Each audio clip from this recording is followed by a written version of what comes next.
Hello, everyone, and welcome back to COFY Cast, episode 14. Almost at 15, almost a 5-digit number. We're getting there. We're excited.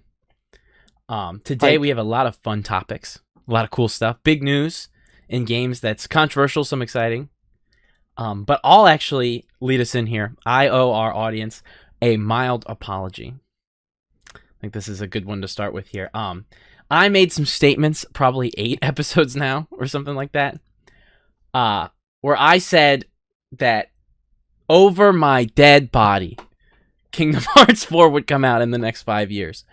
That was proven very wrong, as it appears it will come out next year.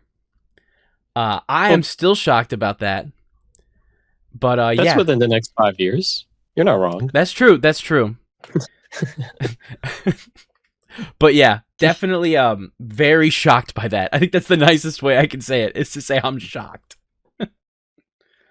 Especially considering 3 was delayed, I think 8 times. Damn. It was a lot. 8 is a lot. That's great. And it, Go what ahead. Were you originally expecting before the announcement? Dude, I was expecting this is going to sound so bad, but it really was how I felt. I was expecting probably mid PS6 life cycle. Oh. I was very not... I just truly didn't believe in the back of my mind that Nomura was working on 7 Remake and 4 at the same time. I didn't believe Square Enix had 2 full teams going. But it appears they did, which is kind of shocking to me. And he stood on business at that Disney panel. He was like, we will not delay. He's like, it will come out next year. We don't have a specific time yet, but end of next year, it will be out. I've never seen him say that. He usually is not one to be confident like that, so clearly it must have been in development for a while. I'm shocked, to say the least. I still wouldn't be surprised if he has to bring that statement back. I'm curious if he's pushing for that date because he wants to get the game out before the disc deadline. Because Nomura is very much a physical media dude. He always releases these crazy physical releases for Kingdom Hearts. So I'm not sure if that has anything to do with it, or it's just that's the timeline, is he wants it out at the end of the life cycle. Yeah, because we were talking about this a bit earlier. That honestly, they've probably just been working on it, and I think we can go into a bit more of some of the theories about Kingdom Hearts, like we've been talking about, like what to expect from it. But with certain, especially with Disney and its expanded lineup since the last one, I feel like my thinking is that a lot of it sort of why it took a while, but because it's like when did they release the first trailer of Kingdom Hearts 4? About the very first 5 years ago, 4 or 5 years ago. Yeah, so it's like they've. And it looked like they had at least the cutscene, and I don't remember if there was any gameplay. Probably not. Very little, like very 15 little, seconds. Yeah. So what I was thinking, and this is someone who hasn't played any Kingdom Hearts, but I feel like a big part of it is like they were just still figuring out like what to include in it, and you'd have to sort of wait for all the legalese and all that. To sort of pass through, and that could easily delay things, I think, by a year at least or 2. And then you can't really develop like certain worlds until like all that is done, right? You can't build a world just for legal to be like, actually we can't do all that. So they probably had to wait for all that.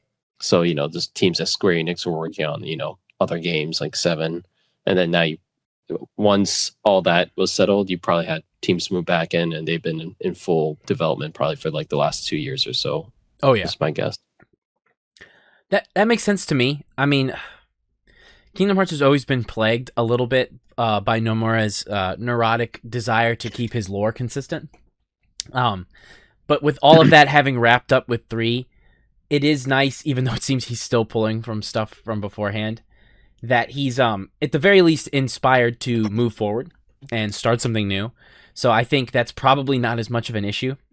Because if I remember correctly, like a good chunk of the times 3 was delayed was due to rewrites. It wasn't even coding problems. Like the game ran fine. He was just like, no, it's not good enough yet.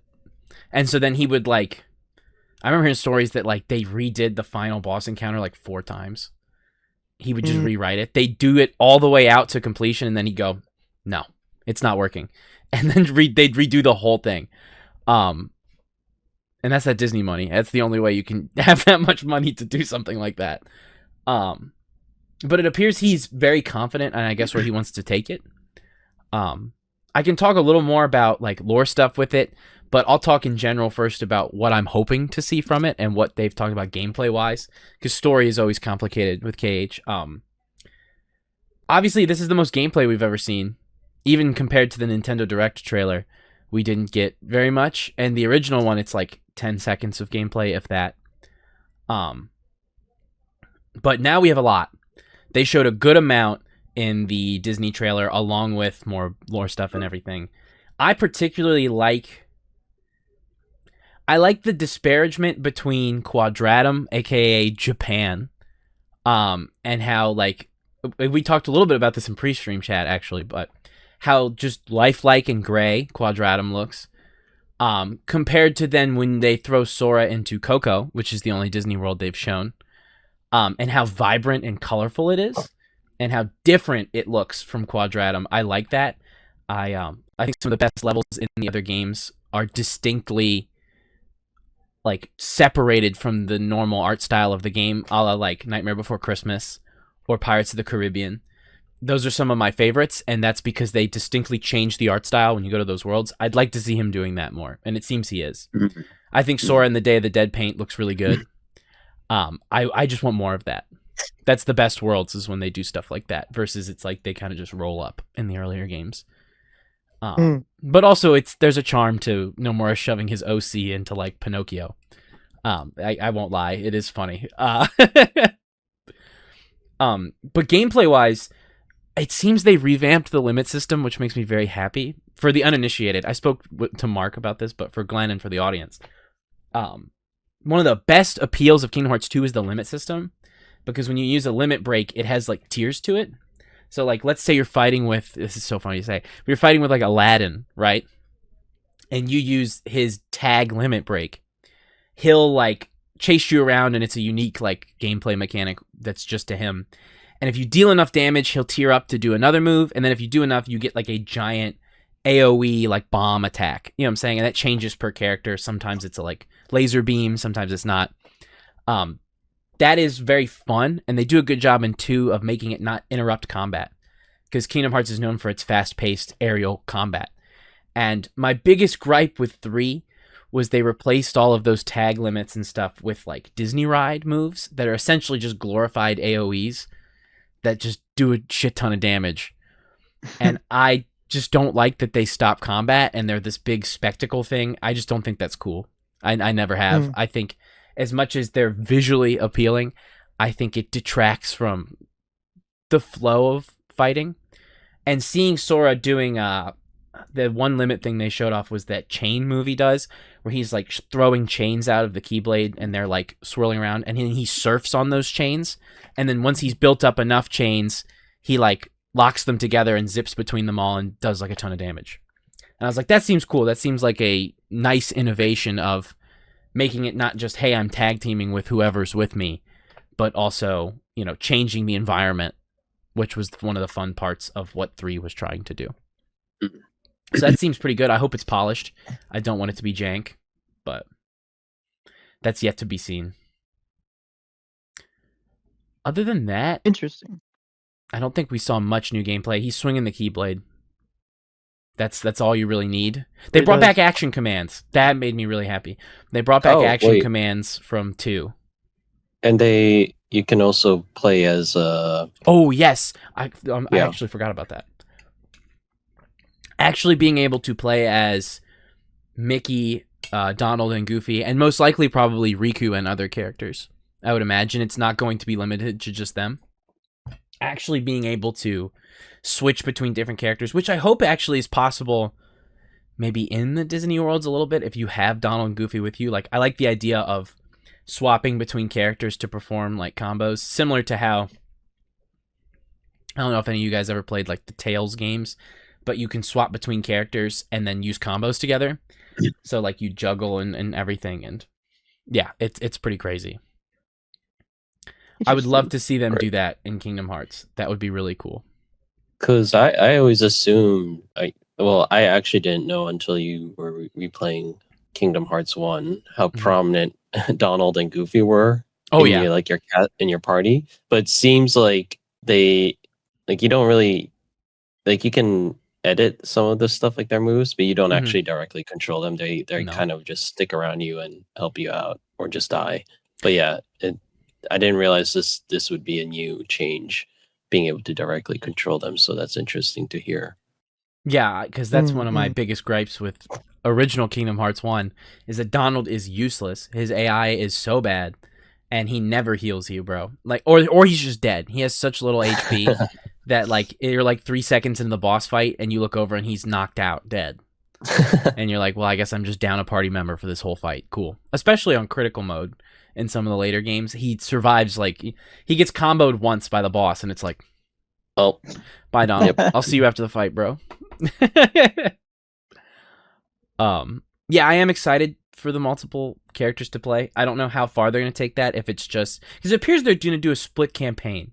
It appears Donald and Goofy are looking for Sora, and Sora is on his own. Oh shit. And I don't know if they're going to do a thing where like they meet up at the halfway point, or they meet up at the end of the game, or maybe it's just an Okay. intro thing, similar to how they have the intro with Roxas in 2, where it's like the opening 5 hours is not how the rest of the game is. But that would also mean most of what they've shown us would have to be from the first like few hours instead. So I don't know. I really don't know.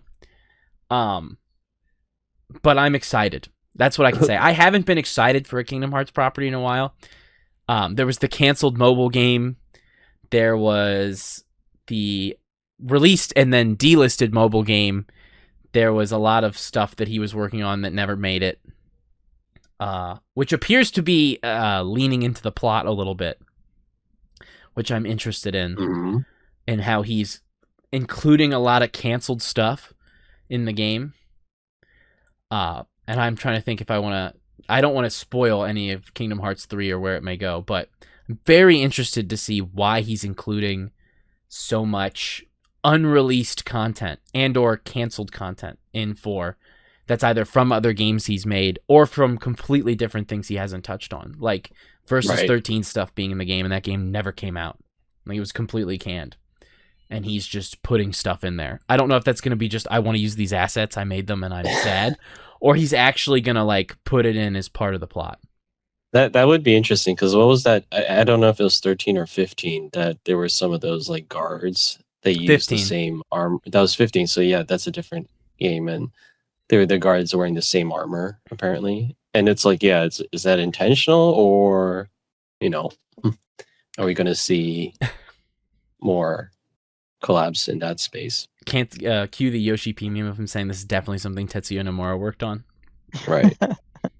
So what I mean, I guess what are some of those collabs, whether it's with Square Enix or Disney, that you would particularly like to see? And I can throw that to Glenn as well.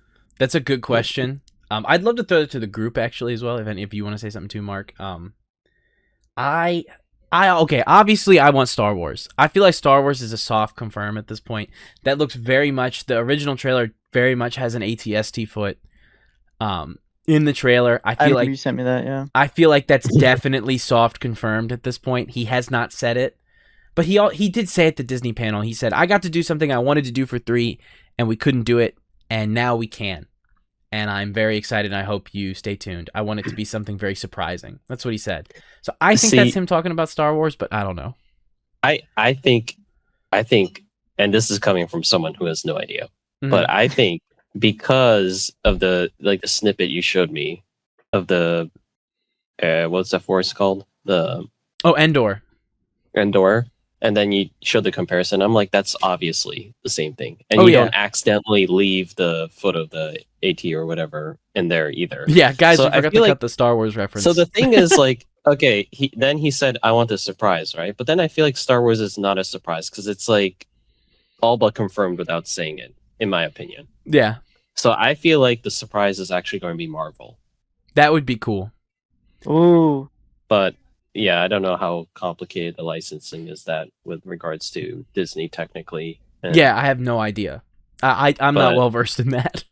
yeah, but I think if there's a surprise, I mean, maybe it is Star Wars, and they're still hinting at it, but I feel like maybe there's still one more thing we haven't seen, and maybe it's not Marvel, but I think there's still collabs that are yet to be seen that will be surprising and probably exciting for a lot of people. The meme one going around the Kingdom Hearts community right now is that it, like you said, Star Wars is soft confirmed, so that's not what he's talking about. My favorite one I've seen is that it's Cars.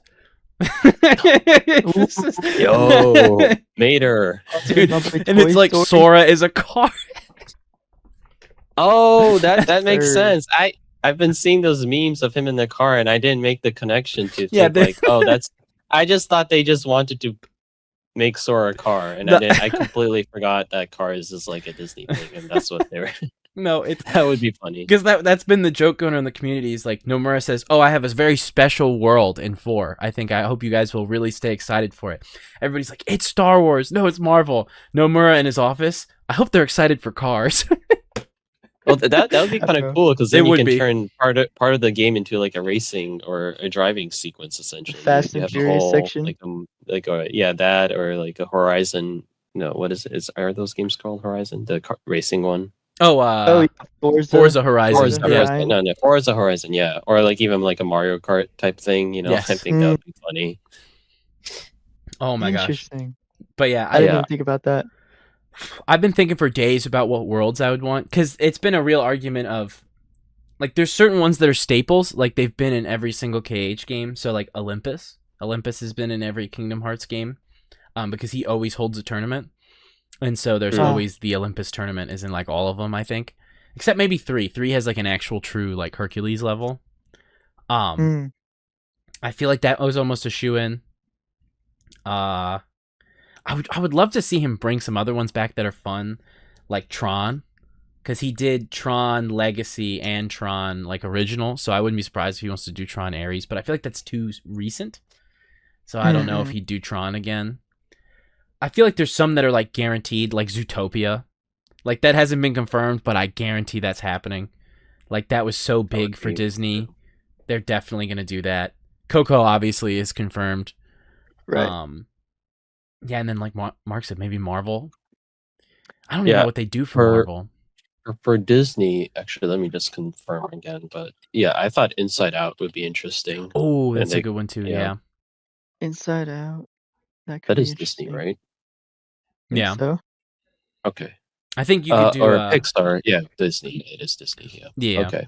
I was saying the other day, Soul, because they're already showing like themes of like death and resurrection and stuff like that with Sora. I don't want to give away spoilers for free, but perhaps he is in a state of being separated from the gang for lore reasons. That's all I'll say. And he may need to return from where he's been sent to, which is Quadratum, the Japan-looking place. Interesting. I've heard rumors that that's going to be a hub world, which I kind of like the idea of. That you are in Quadratum and then you leave Quadratum to go to these different worlds. And there's lore reasons to believe that's accurate, but I don't really know. I feel like Final Fantasy 7, almost feel like that it would be weird for that not to be in it, right? Yeah, because 3 got it's a repeat. 7's been since 1, as I've seen you play it, and especially so. You have the third part of the remake coming out in 2027, and this game is coming out in 2027. So, they can do that. Bring back 7, but now it's explicitly referring to the remakes for whatever lore stuff might be. I have no idea how they're going to connect that with the remake and then also their previous instances of already being in Kingdom Hearts. He just changes their designs. He did that in 2. Like in Kingdom Hearts 1, they look like their FF7 versions, like the art, and then in 2 they all look like they're from Advent Children, and there was no explanation. They just changed fits. So it wouldn't surprise me if they all look like the remake versions of themselves now. Yeah. That would not surprise me. He did not include any Final Fantasy characters in 3, and that was one of the biggest criticisms of it. But that's also because I think he was so concerned with wrapping up the story, which is also I want him to... This is going to sound so bad, but I'm going to stand on business here. Nomura has a problem where he tries really, really hard to explain everything. Like, why did this character do this? What does this mean? I don't understand. Okay, here's like a 20-minute lore dump across the level of like why this happened, right? I am of the opinion that Kingdom Hearts is at its best as it was in 2, which is this part of the lore doesn't make sense to me. Like, when they introduce the nobodies, right? And it's like, oh, if someone turns into a Heartless, what happens to their body when the soul leaves it? Does it live on, right? And he never really explains it in 2.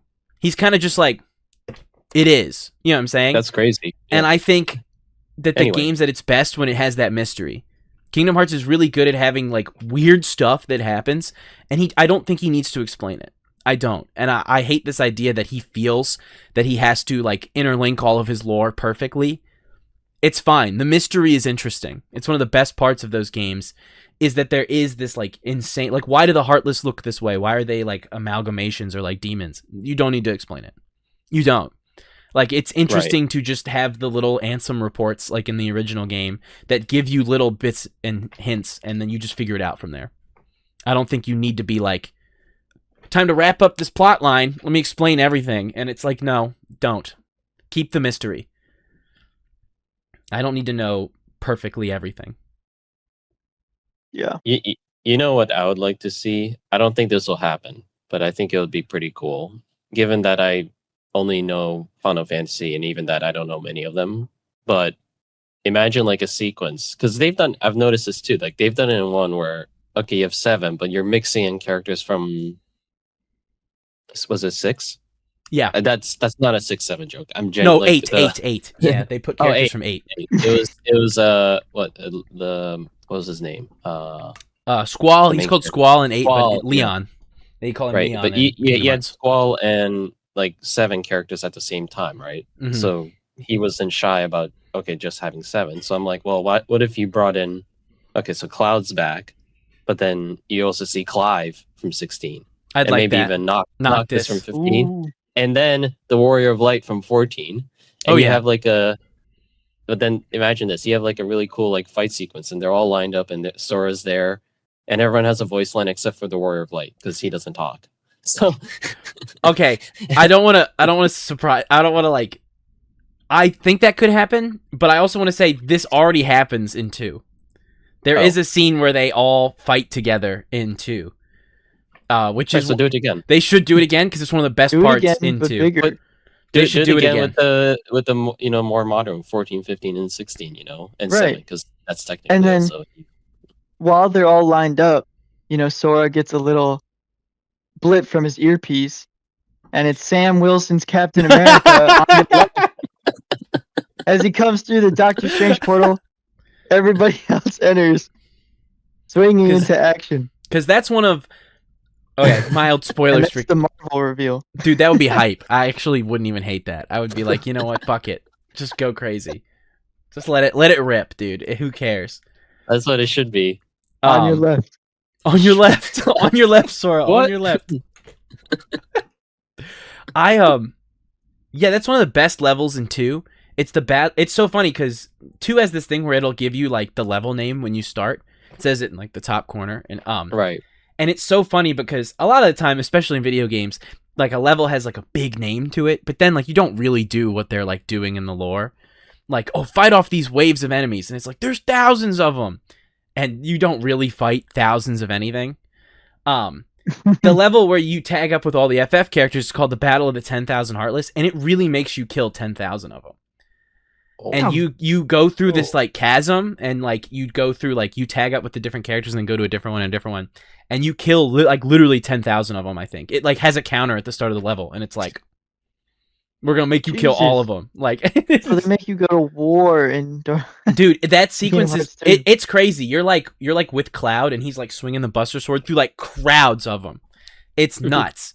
And obviously, if they had the procedural generation to do that on the PS2, bro, let it rip.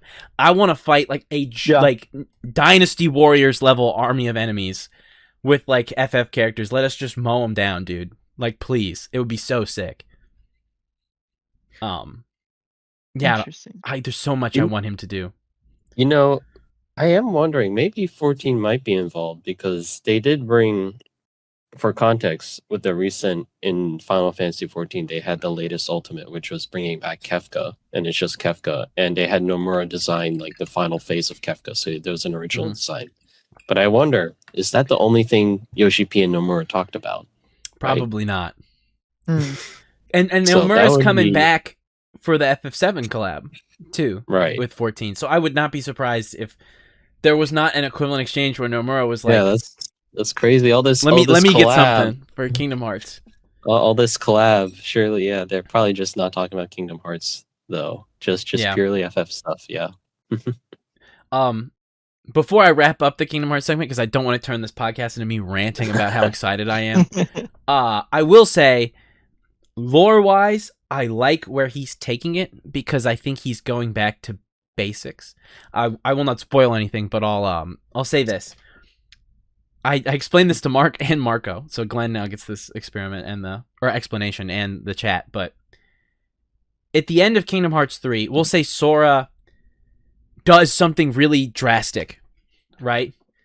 And it's a big moment. It's a great moment. It's really cool. But by doing this, there's consequences, right? Like, you cast a big spell. That's what I'll call it. It's not really. But, like, you cast a really powerful spell, right? There are repercussions to doing something like that. He chooses to do that anyway. And I will say, this is a hard question to answer, but I'm going to say it anyway for the chat. If you were living in real life and you were to say something was in a state of being unreal or going into unreality, you would say it's fictitious. It's fiction. It's not real, right? It's a story. Perhaps Nomura asked the question at the end of 3 and its DLC. If you were to fall in a state of unreality from fiction, does that mean you would end up in real life? If fiction is your reality, then being not real would mean being real, essentially. And that's why I think he's in, like, Japan. Essentially, he's in Quadratum, the unreal world. That's how they define it. I don't think that's a spoiler in saying that. It's they say it in the trailer. This is Quadratum. It's essentially like this place that never was, and it looks like real life. And it has all of these, IPs that were canceled or that he worked on he never did anything with. But I am of the opinion, I think where he's taking it is that real life is maybe where dreams go to get crushed. Like, in real life, your big ideas and your dreams don't always make it. They're unrealistic. And I think he's going to try and make this commentary of, like, keeping whimsy in your life and things like that. Similar to how Kingdom Hearts 1 and 2 both touch on that, of, like, you can't let the darkness, whatever that really is, creep into your life and make you miserable. You can choose to, fill your heart with light, quote unquote, as he talks about in the games. I think he's going to lean into that more core idea again. And I think that's good, because when he started, like, moving away from that and trying to do the complicated, like, time travel lore shit, that's when he lost me. That's when I was like, you're doing too much. So we'll see if he goes back to basics. Fingers crossed. But I'll leave it there. I will not rant, other than unless you guys want to throw any last comments on Kingdom Hearts. I want Sora to show up in Shibuya and looking at all the salarymen and then saying something like, "Oh my God, this world! There's so many heartless in it."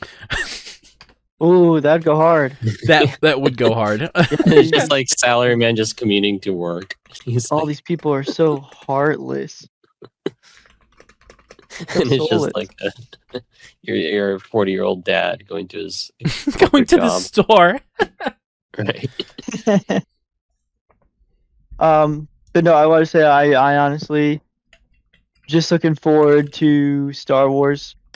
I mean, yeah, I haven't played any of the Kingdom Hearts games, but maybe one day. Well, I played the beginning of 2, which I'm just learning now on the podcast is not how it is for the rest of the game. Oh yeah, So sorry. maybe I should pick it back up.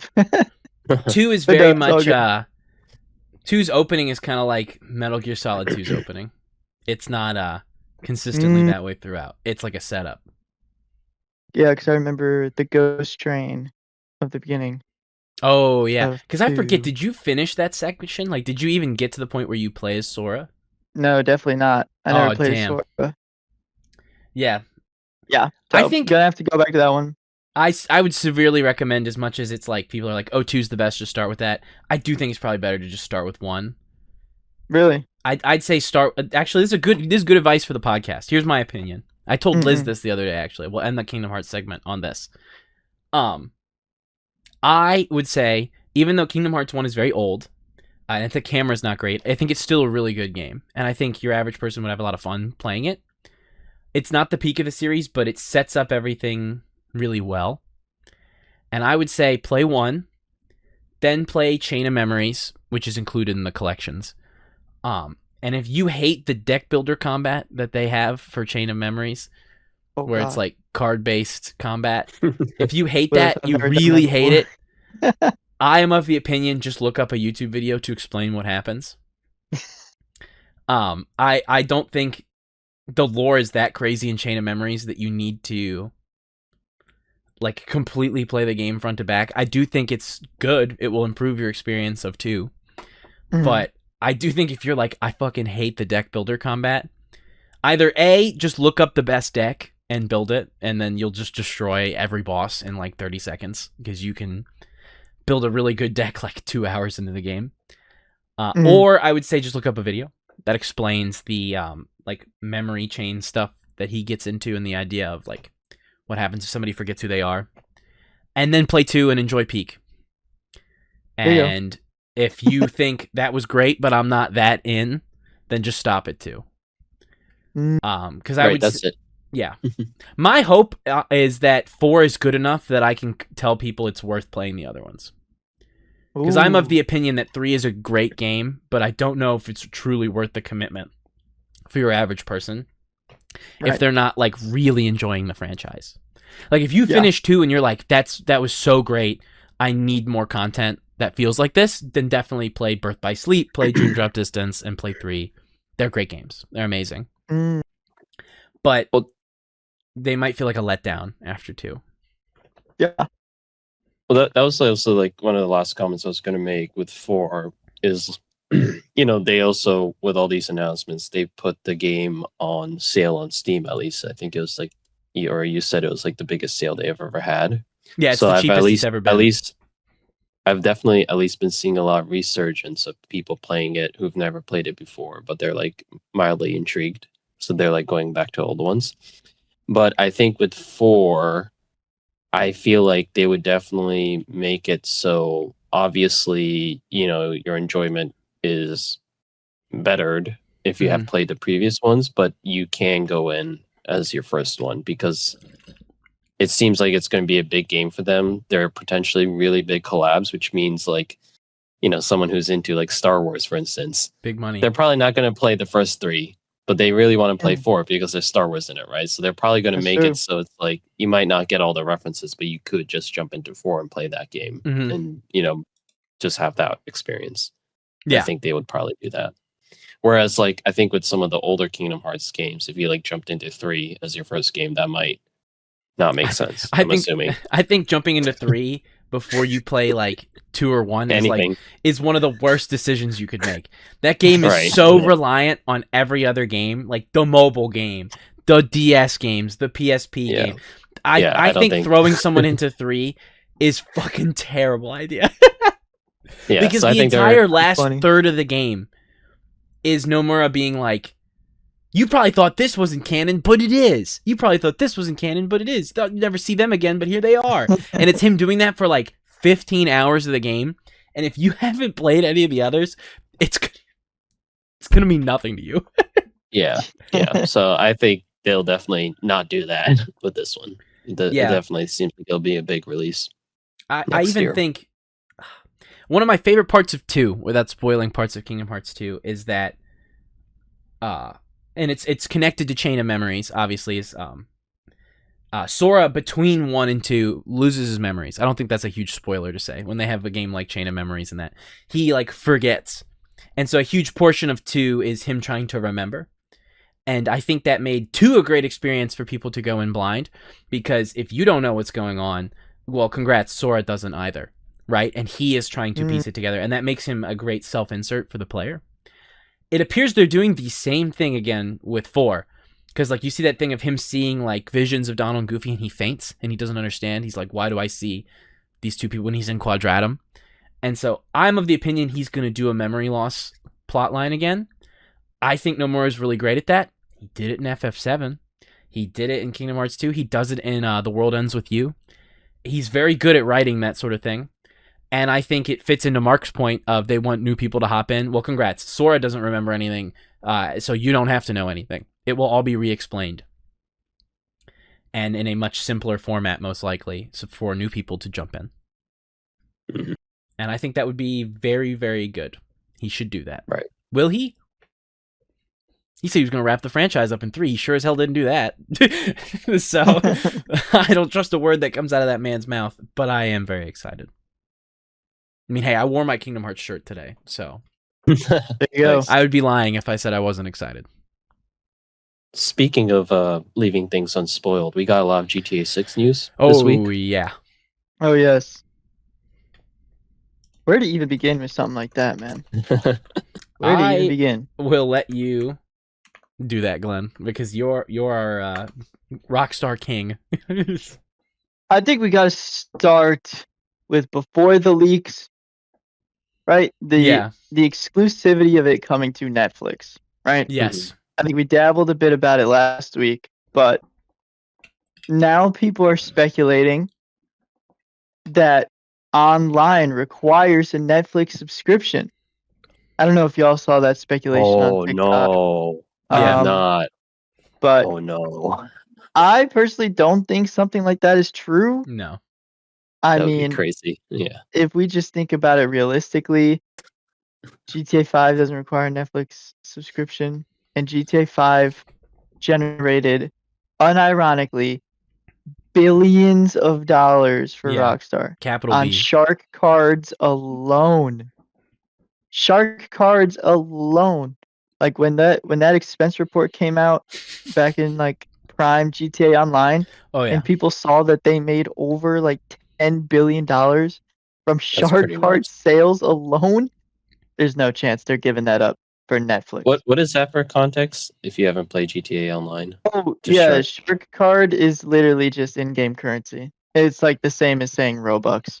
oh, okay, so it's okay. Yeah. Yeah, shark cards Wow. is just like the equivalent of like a debit card in the game. Like a Visa gift card in the game. Right. Yeah, essentially. Interesting. Um, Okay.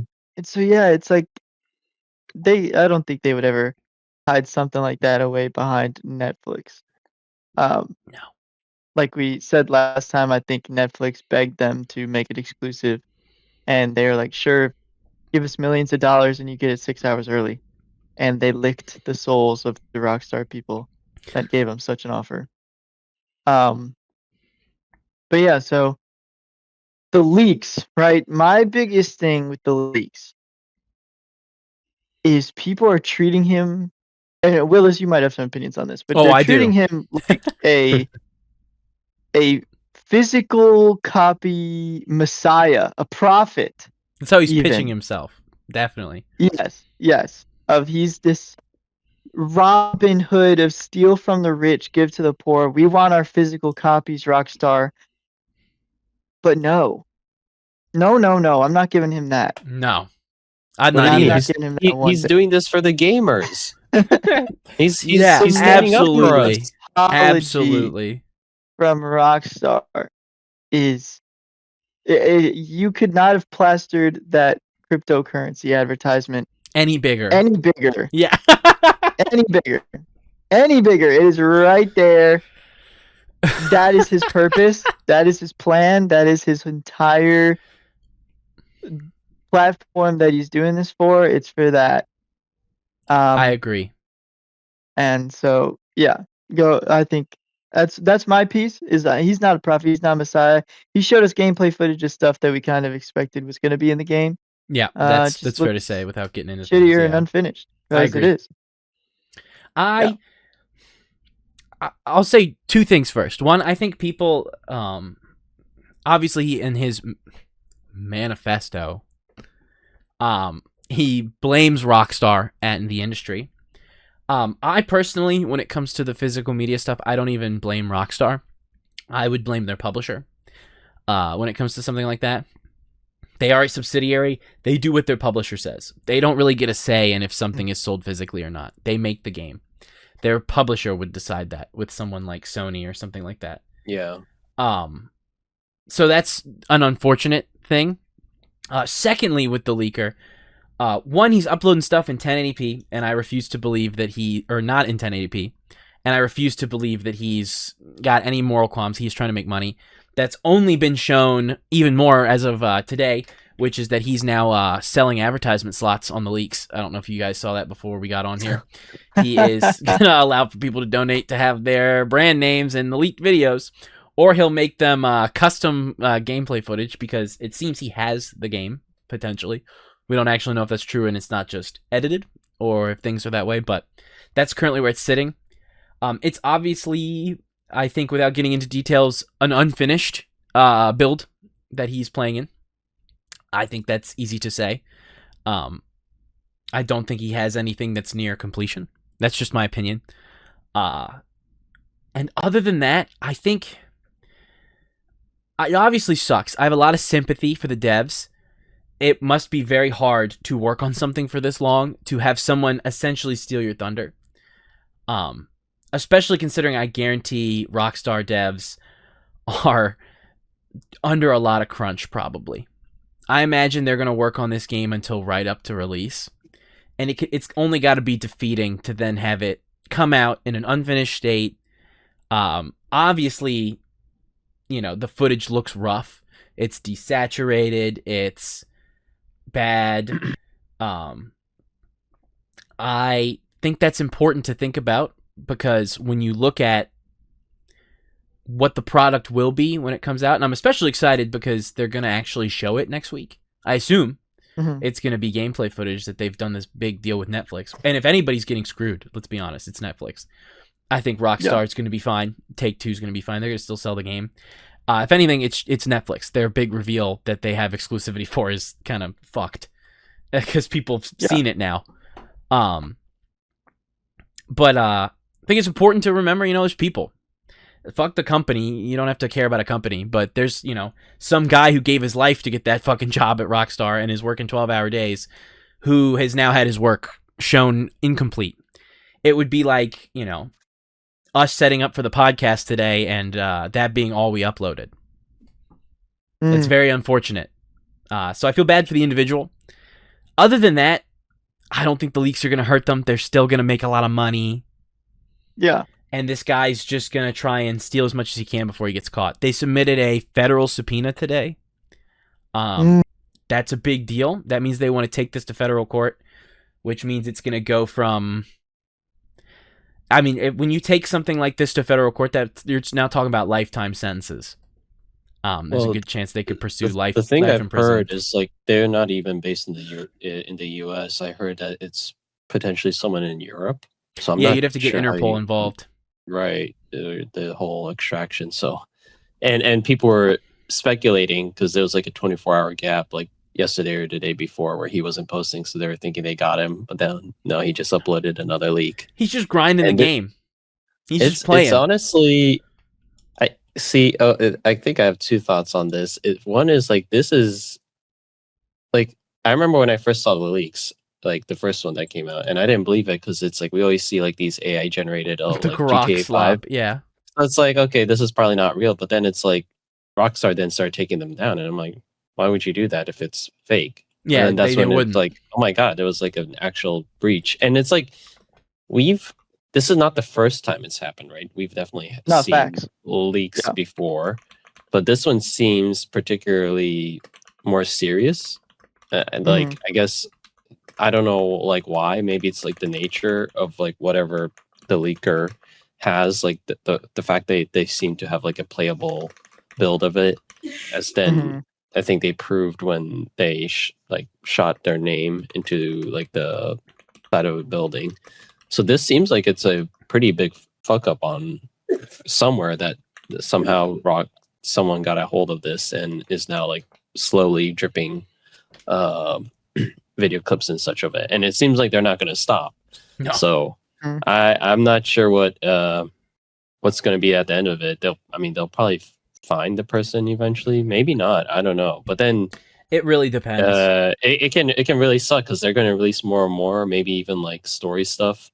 Maybe it seems like they haven't been doing that, but No. yeah, we don't know how far this is going to go, right? So it could be interesting. And the other thing, this is obviously not the case because I don't think any company would do it. But I remember when I think the director was talking about like how they're going to handle the marketing Mhm. very differently for 5. I was like, okay, what if this was all like a big marketing ploy? And it's Yeah, like, that oh would be no, the crazy. game's getting leaked, and it's like, That would be pretty hype. But like all these little clips we're getting is actually like them showing gameplay. But then you generate a lot of interest because it's like, oh, this is a leak, and it's like Rockstar scrambling to like. But then it's like, what if this was all coordinated? I don't think so because I think as much as I would like to believe that, I feel like they probably wouldn't slap like a cryptocurrency on it, which is like real because I checked it, and a company probably wouldn't do that. That's like legal issues, and you probably wouldn't do something that hurts your stock price either.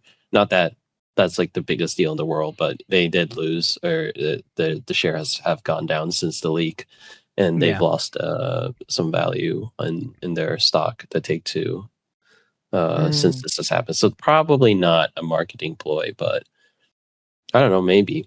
It would definitely it would be crazy if we find out at the end of it, like maybe the Netflix reveal is like addressing like this, and then we just find out it was a big marketing stunt. Bro. You know, that would be pretty hype, but I don't think so. This seems like it's an actual like real it's leak, which is unfortunate for them. Yeah, definitely feel something for the you devs. you don't want that. You don't want to be dealing with that as you're working on like your biggest game. I think the only way it becomes a true problem for Rockstar is if he finds a way to share the game. Like if he finds a way to truly share the dev build, that's bad for them because then it's that will hurt sales. I think that's the only thing that would hurt sales. I think even story spoilers wouldn't affect it too much.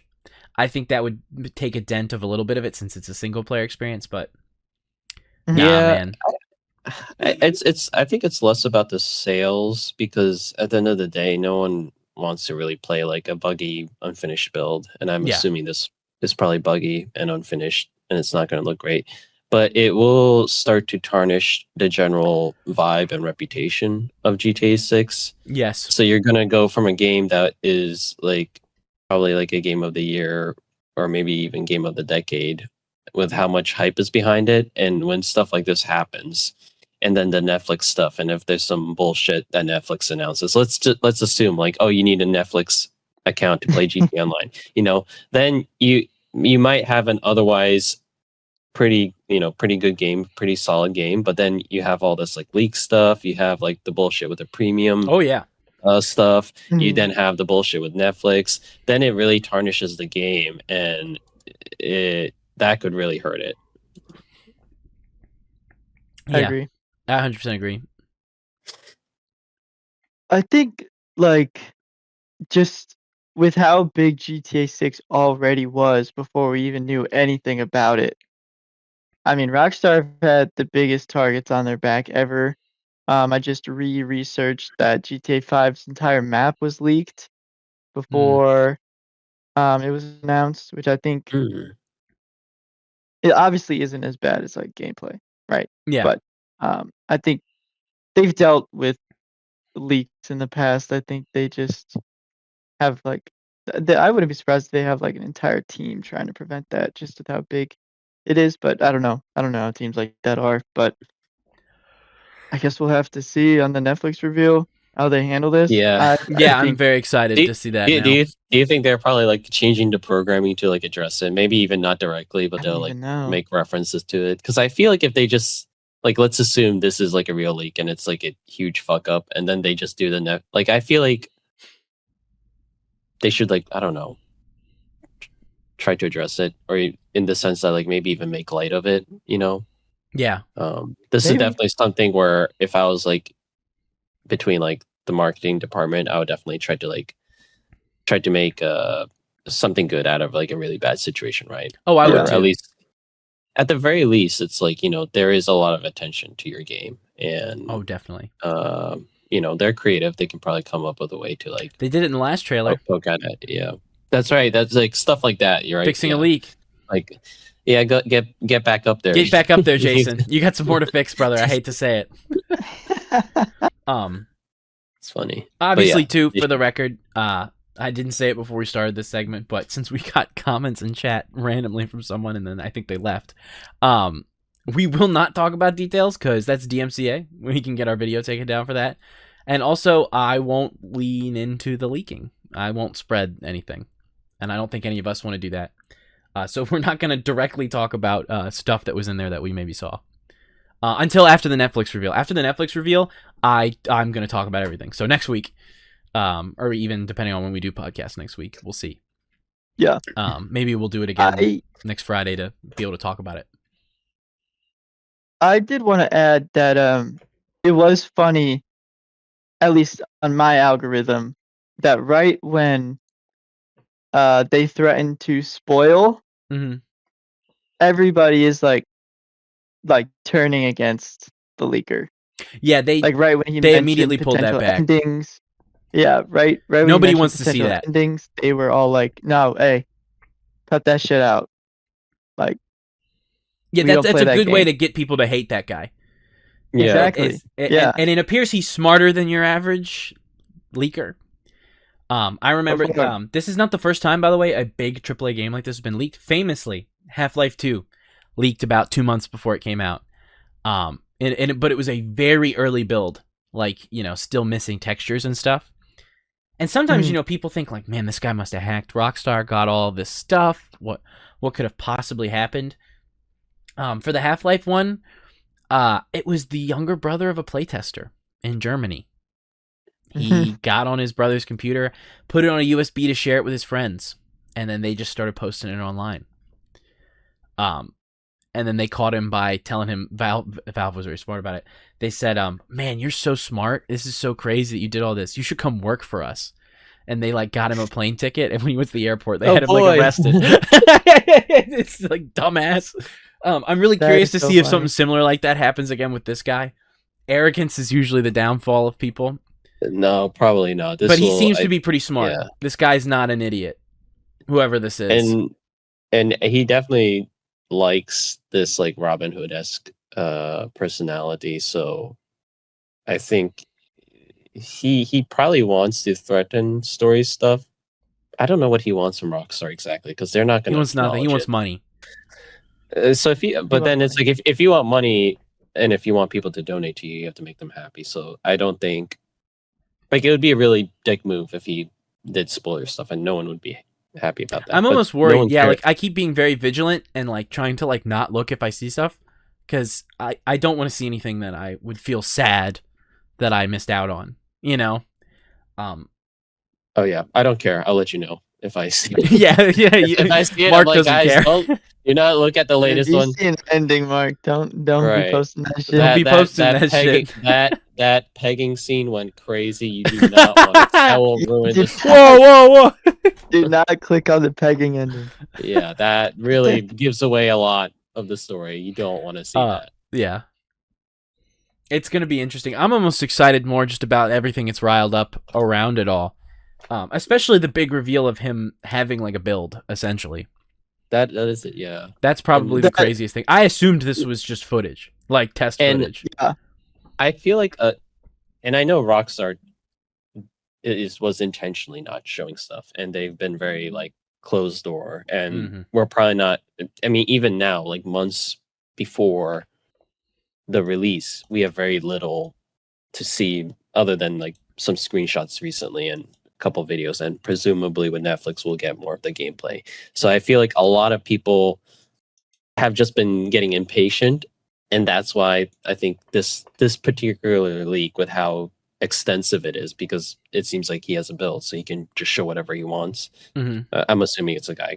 I don't know why, but that's fair. Yeah. Anyway, it's I feel like people they just wanted something, and that's why there's so much interest in this leak, and it doesn't matter to most consumers that it's like unfinished, but it's like finally you like start to see like, I mean they're asking for pre-orders, and we still don't know what the game's even going to look like. So I think a lot of people are just have a lot of pent up, maybe a little too much, right? You know, Rockstar, I think they held back too much, and people are just very pent up, and they just need to see something. They want to be excited, but it's hard to be excited when you can't, you don't know even what you're have excited about. Yeah, yeah, exactly. So I think that's why, and probably the leaker deliberately, or I mean, it could have just been by chance, but I feel like maybe sort of raining on Netflix's parade is also not a coincidence on their timing as well.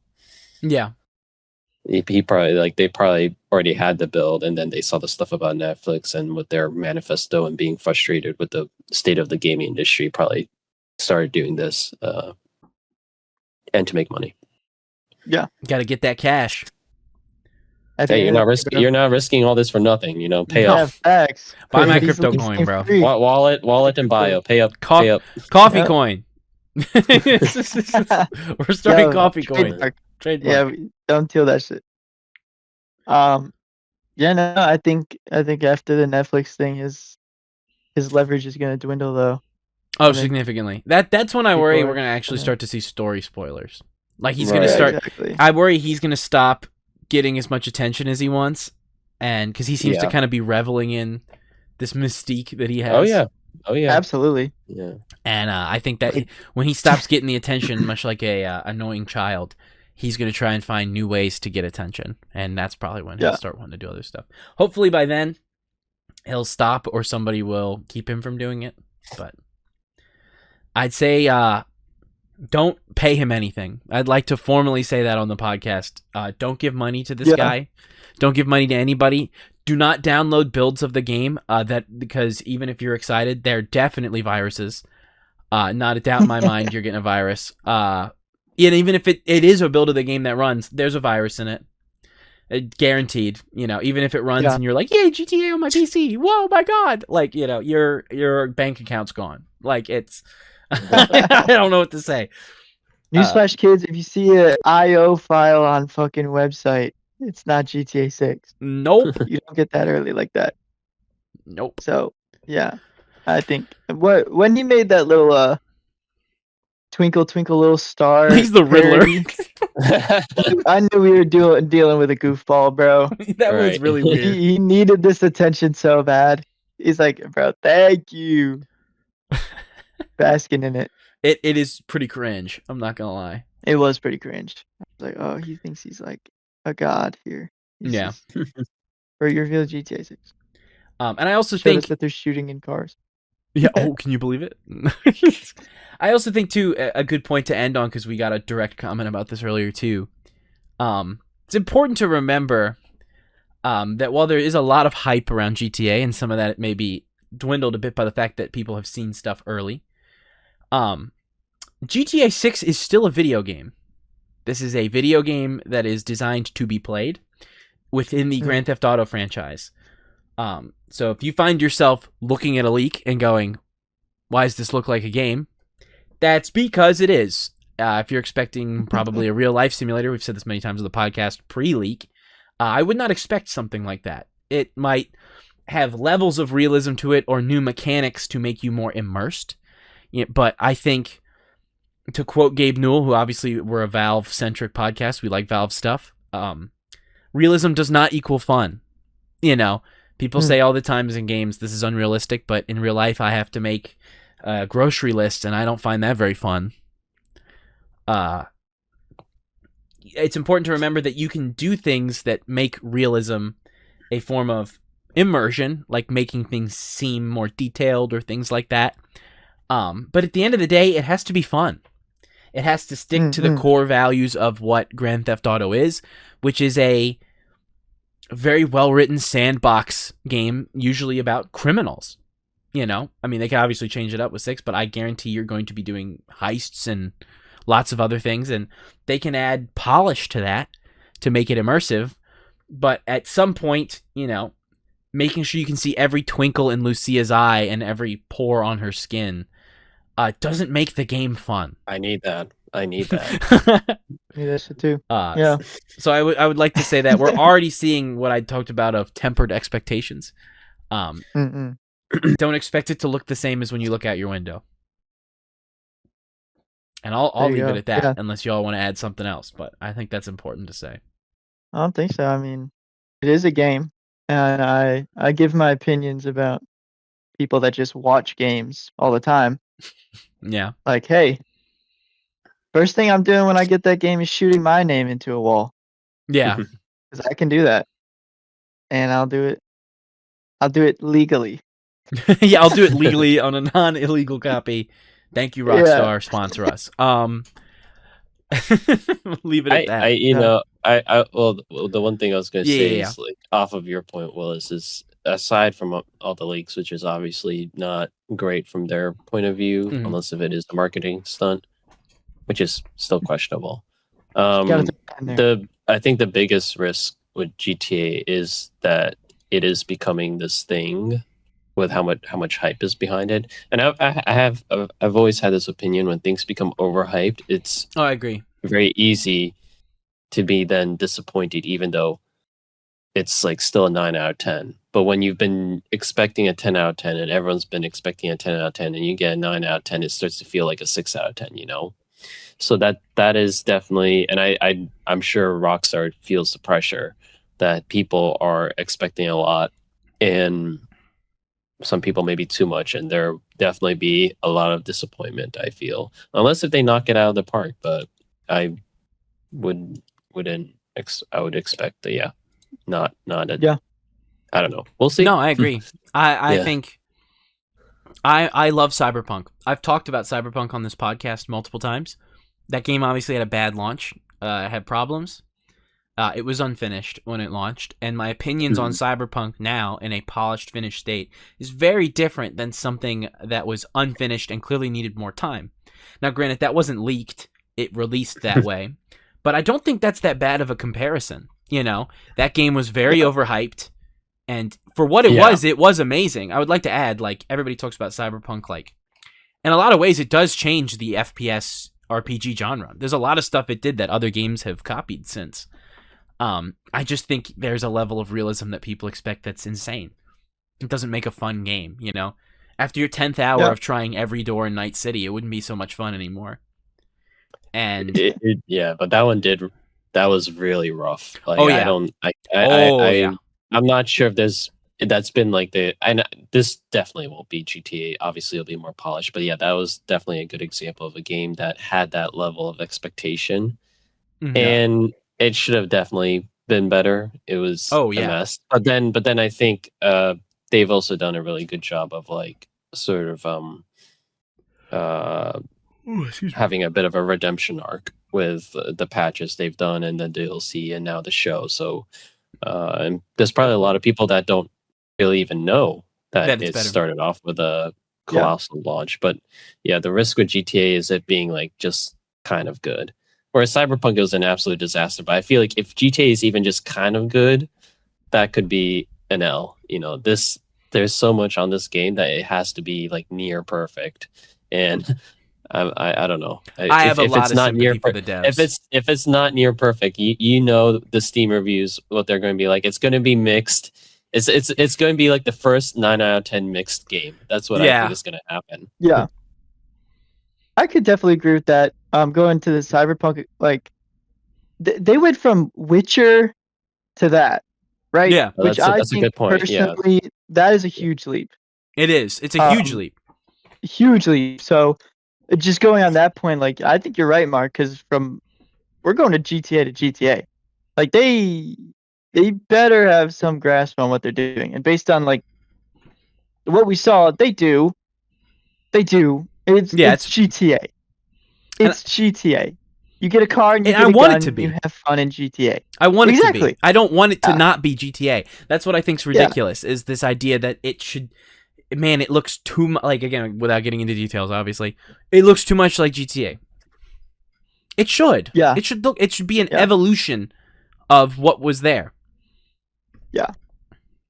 So I'm still very hype. Me too. I don't see this guy as a god, and I'm not going to cancel my pre-order. And It is so what it is. a leak is a leak. We've Well, seen it before. I don't know about you guys, but I'll be playing it on my PC very soon. So, you know, Early looks like you guys will have- impressions. Yeah. it looks like you guys are gonna have to wait while I get to dive in. Dude, sub to our pretty soon. Patreon. Which for you, Exclusive my gameplay. .io file Right. is extremely Data. unzipped. Just run it on a virtual machine, bro. It's totally safe, bro. Exactly. Mhm. So to our Patreon. Exclusive playthrough from Exclusive GTA 6. the man, the myth, the legend, Mark. Straight to your C drive file. Right. It's I don't know. The hype is hype. There's nothing you do.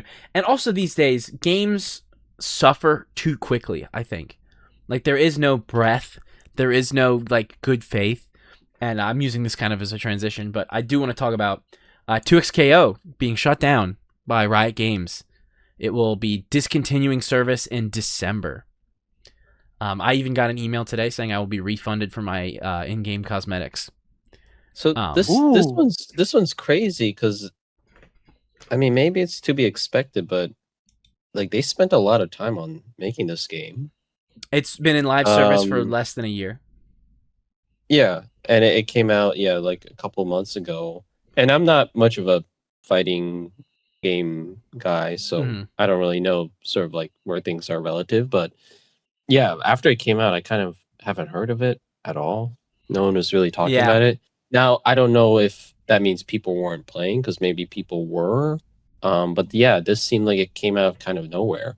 So to me, it's like I wonder why, you spend all this time building a game and you don't even give it a chance, especially for like Riot. Like you don't like they wanted league and numbers.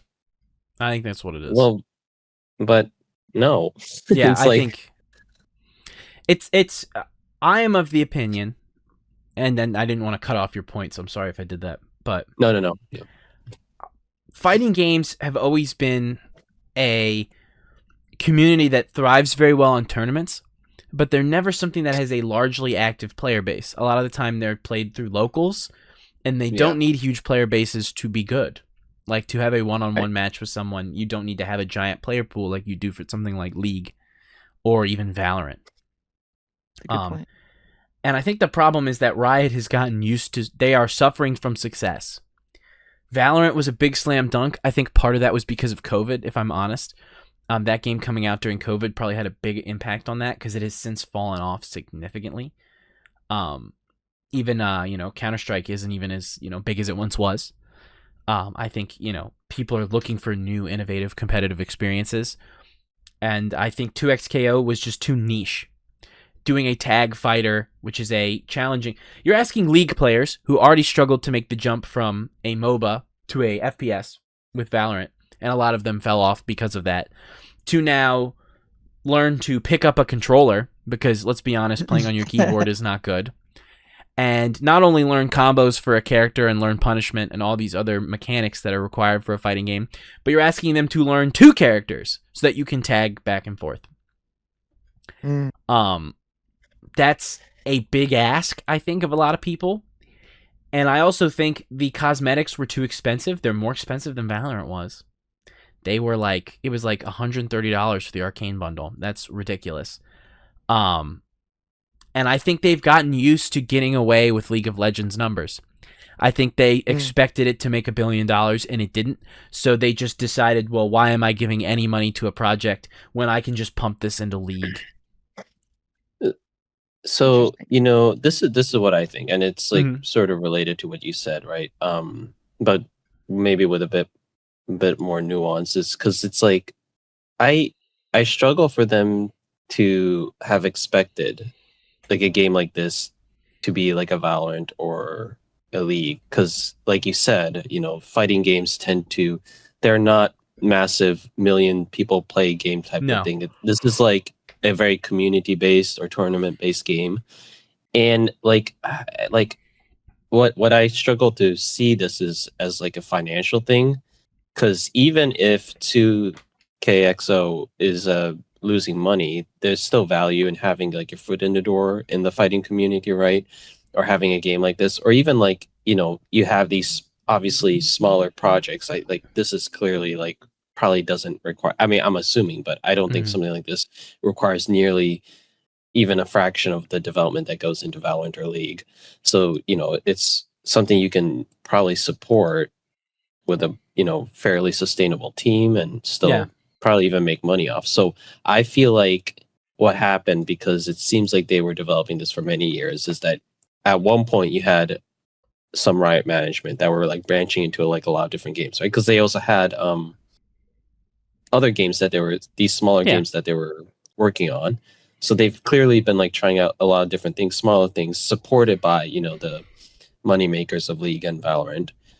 And what, if I had to guess, maybe like during over the course of the last 6 or 7 years, is that management changed, and in that there you went from one that wanted to support like these smaller endeavors to one that were Mhm. like, actually, we just want to do League and Valorant.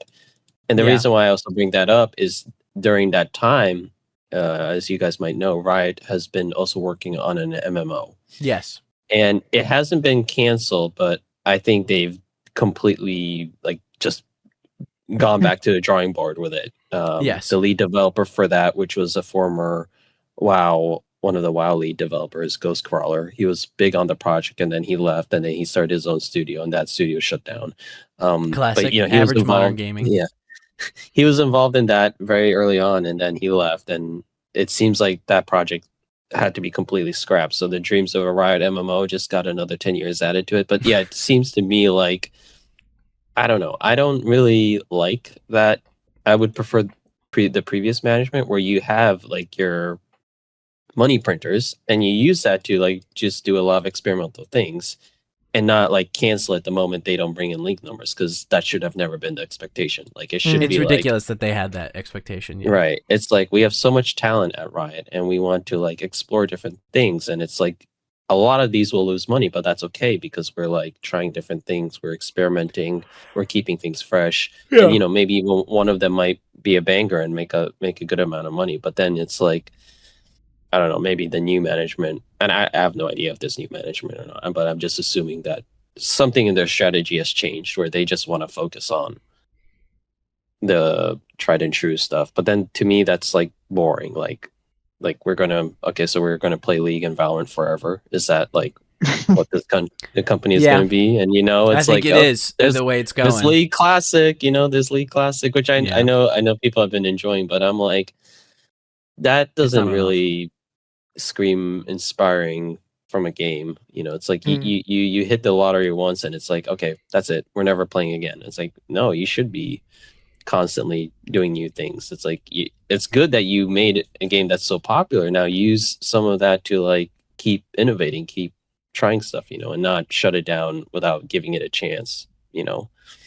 Yeah, I think they make hand over fist money with League, and Valorant's pretty successful too. But I mean, Valorant's dwindled far down from what it once was, and I mean, League's monetization has only gotten, to be blunt, as someone who even plays League, more predatory. I mean, you know, it used to be a lot with the skins being expensive and everything, but now limited time gacha events for exclusive skins that, you know, if you want them, it's a couple $100 to roll for.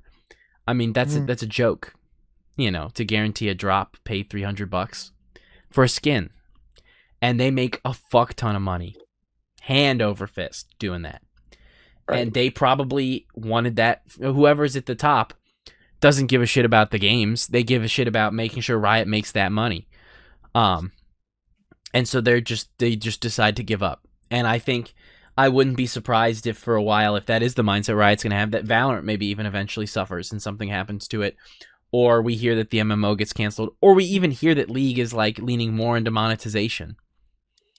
I think they have just decided to just go any avenue to make money, right? And that's the same thing. Like, I think Classic is a good example of that, unfortunately, where it's like, now that's another game mode, another set of people you're going to bring into the community, and you're going to monetize that separately of standard League, as it already is, right? Classic skins are different than regular League. Yeah, because then it's like, okay, you're charging me like exclusive classic skins, but it's just like giving your track record like the minute that people stop playing Classic because they've They'll got get rid their of it. share of nostalgia and people stop playing it, it's like, okay, we're shutting it down now. It's like, well, but Yeah, then it's why? ridiculous. And it's like I feel like we've talked about this a lot on the podcast, but it's just indicative of the general gaming landscape where it's like if you don't pull a lottery, like the winning lottery ticket on your first game, and you like shut everything down, and you have to like make a new studio and try again. It's like all these games like High Guard and such or Concord. It's like they did not make billions of dollars in the first 2 weeks, so okay, shut it down, cut our losses and try again. It's like that is what's happening here, I think. and it's like I don't think it's probably not even the fault of any particular like group, whether it's like the finance or the developers or the publishers, but I think there's something broken in like the gaming industry economy where everyone has like sort of determined like this is the only way we can do things now. And then to me, and even indie games, I think is starting to creep into this a little bit where that's why you see a lot of these friend slop or friend gem games, because it's relatively low investment for potentially big payoff, and people have noticed that with just every month there's a new friend slop game coming out, so they're like, okay, well, you gotta be on this trend now and make a lot of money, and at least those you don't really need to shut down because it's like, well, you build it and it's there and people play and people leave. So it's more of a natural life cycle. But when you have established bigger companies or bigger publishers behind these things, it's a bit more devastating when they spend a lot of time making a game and then canceling it after 2 weeks because it did not generate billions immediately. It's tragic. And I think weirdly, I hope that we've started to see a move towards a lot of love for single player titles again, as much as multiplayer titles make a lot of money. I have noticed a slow shift back towards that, with people loving like Resident Evil, like those games doing really well compared to like franchise high sales. FF7, doing better than it has in the past now that it's multi-platform and tons of stuff like that. Hype beyond belief for Kingdom Hearts, like we talked about earlier. GTA is a single player game and the hype is through the roof, right? I think the tragedy of an industry like gaming, and it's been seen before in film because they're a similar medium, is usually when there's an industry shift, it takes the industry 10 years to catch up. We are just now hitting the 10-year number since Overwatch, which was 2016. Yeah. That's why I think we see a lot of this, is that 10-year correction is beginning, where the hero shooter is dying. The multiplayer Fortnite-esque monetized games are failing because the industry is moving. I think multiplayer games will not die. They're bigger than ever. Let's be honest. I think single-player games are coming back because a lot of them are stale. So why not just spend your money on a good story-based game, especially now that graphics and storytelling is better in the industry. I think that's why you see hype for games like Deadlock. I'm obviously biased, but is because it feels fresh. It's an interpretation on something people love, and it's new. It is undeniably new. Whether it will succeed is one thing, but it's new. I think 2XKO suffered from the fact that it's a tag fighter, and there's a lot of tag fighters. It didn't do anything new enough. It was just a tag fighter with a pretty art style and had league characters, and I don't think that's enough. Valorant evolved the hero shooter by taking a tactical CSGO style move on it. League innovated on what Dota did by making it a skill shot based game where you didn't have to worry as much about farming. I don't think 2XK did enough. I think a lot of these games we see fail, like High Guard and stuff, because they don't innovate. They are simply a new interpretation of what's already there. And I think that's why even as we talked about GTA, when people talk about leaks and stuff and they say it doesn't seem that different, well, one, it's a leak. And two, innovation doesn't have to be grand swings. Like Deadlock purely saying, hey, this is a MOBA and it's third person similar to Smite, but it's a shooter now. Your aim matters. The items are built around it being a shooter, but you still have those other mechanics. Something small like that goes a long way. I mean, look at, again, Valorant, it just added abilities to Counter-Strike. and that instantaneously made the game a hit. I don't think you need to make big grand swings to make a game interesting. You know, you need to find something that no one else is doing. Expedition was a great example. Add parrying in a Sekiro-esque style to a turn-based RPG. That's pretty much all Amen. it did. There's nothing else different about that game than Persona. You know, it has the same elemental Preach. counters and everything from a Persona title. The biggest difference is it added something new. You know, what makes your signature ramen better than the competitors? You add one secret ingredient. That's all you really need. And I think the industry is finally catching up with itself that these games that were at one point new aren't new anymore. You know, tag fighters aren't as fresh as they once were. Hero shooters aren't either. And I think that's why we see a lot of ugliness right now of stuff canceling and it being hard. Is it's time for that innovation to hit again. And unfortunately, it's coming in at a time where the economy is rough and the industry is in a tough spot. So the innovation is not just demanded from the player, but also from your boss because we're running out of money. I think that's a really good point. Yeah, that there is a shift in the industry and consumer preferences, and gaming, like it can hit hard for gaming if you're a little late because of how long game development cycles are. Exactly. So Absolutely. if you're not the first or one of the really early ones, and then it's like if you're early, that means you were pretty close to being first, given how long it's been developing, right? So Yeah. if you're not right there on the boat when there's a shift like Overwatch, you're going to miss it. Because if you see Overwatch and you're like, oh my god, and you know you give Overwatch a couple months to see it's doing well, and it's like, oh my god, we should do that. You spend several years making the game, and then you have Concord, and you spent billions of dollars in it because Overwatch made many more than that. So it's like, okay, makes sense. Right. You spend $1 billion and you get back 20 billion. But then by that point, it's like it's been 10 years of Overwatch, and it's still popular, but it's not at the height it used to be. So it's not going to make $20 billion anymore. But you just made chance. Overwatch again, except it looks uglier. And then and you doubled the price.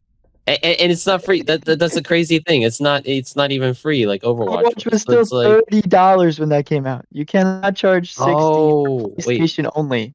I forgot. Overwatch was but now it's free now, right? Yeah, but it's like it's like you can't. If you're too late to these things, and you can't make these kinds of bets. If you miss the boat, you gotta wait for the next one. Otherwise you missed it. You jump in the water and you drown. It's like it's not gonna work.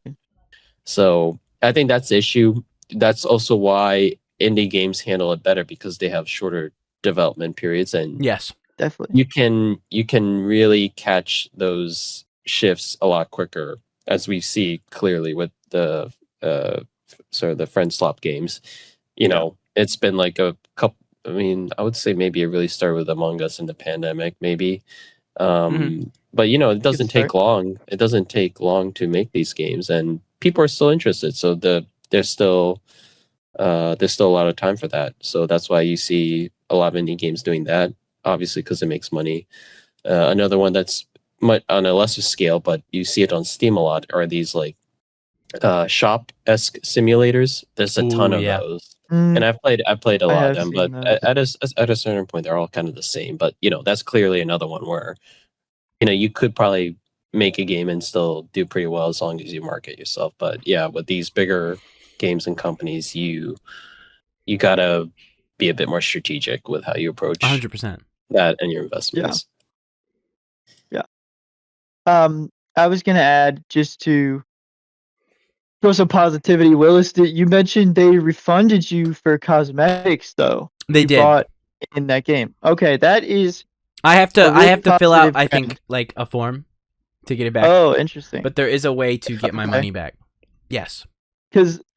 And they're going to leave the servers up. More. That's worth noting too. Servers will stay up. It's just not going to get anything new. So the two announced characters that are left, Lux and Samira, will come out, and but live development and continued support will end.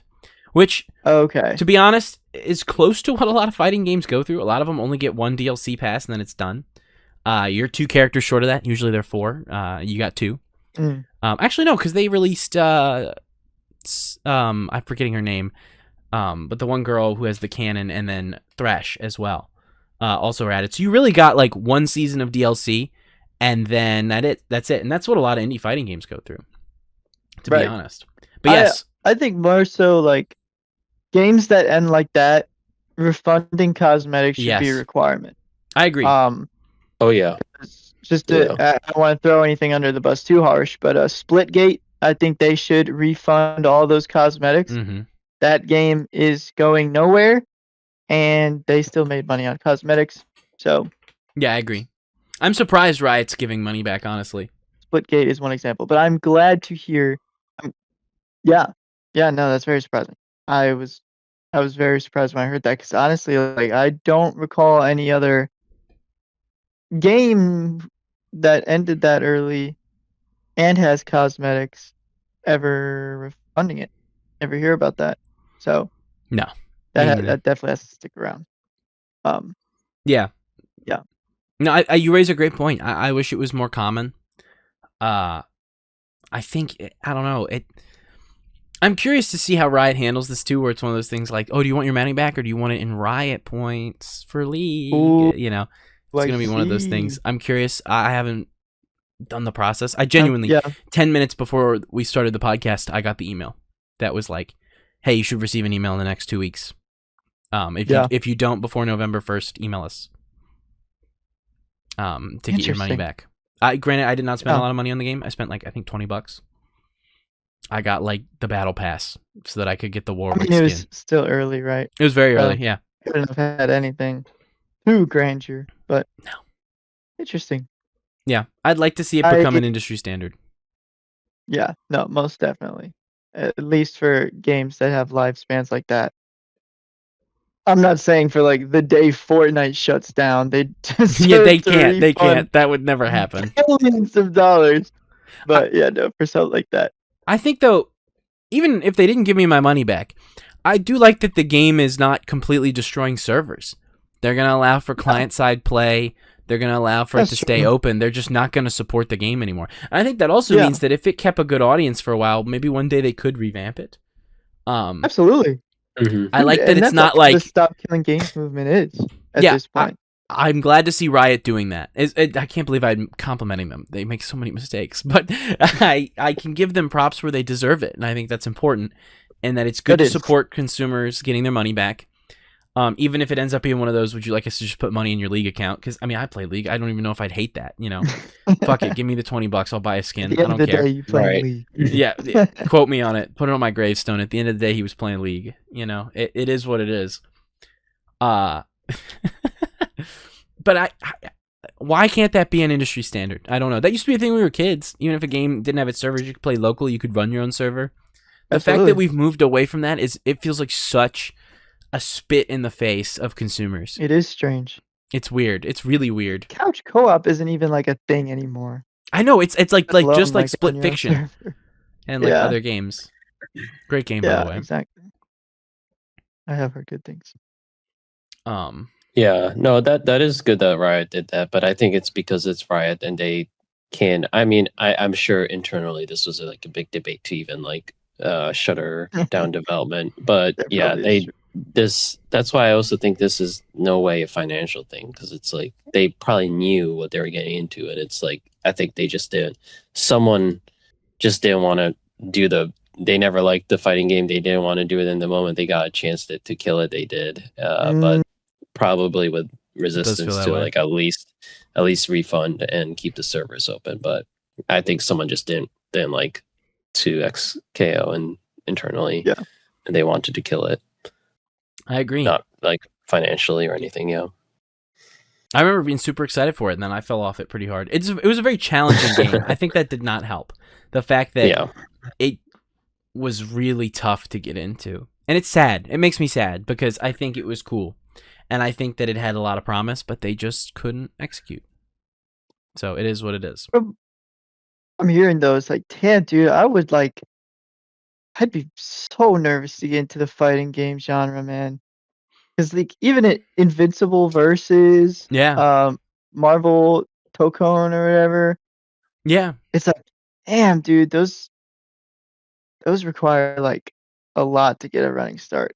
Basically, like you said, depending on how competitive like how competitive play ramps up, which is crazy because forcing competitive play also shoots you in the foot with stuff like Battlefield 5, basically forcing competitive play, and like Black Ops 4, Mm-hmm. they built it so much on competitive play, and it was just like died. Damn, dude, mixed bag, bro. It's crazy. Yeah. Fighting games. Yeesh. I'd love to have a wider fighting game discussion one day. I should maybe get my buddy Nil. He goes by Nil.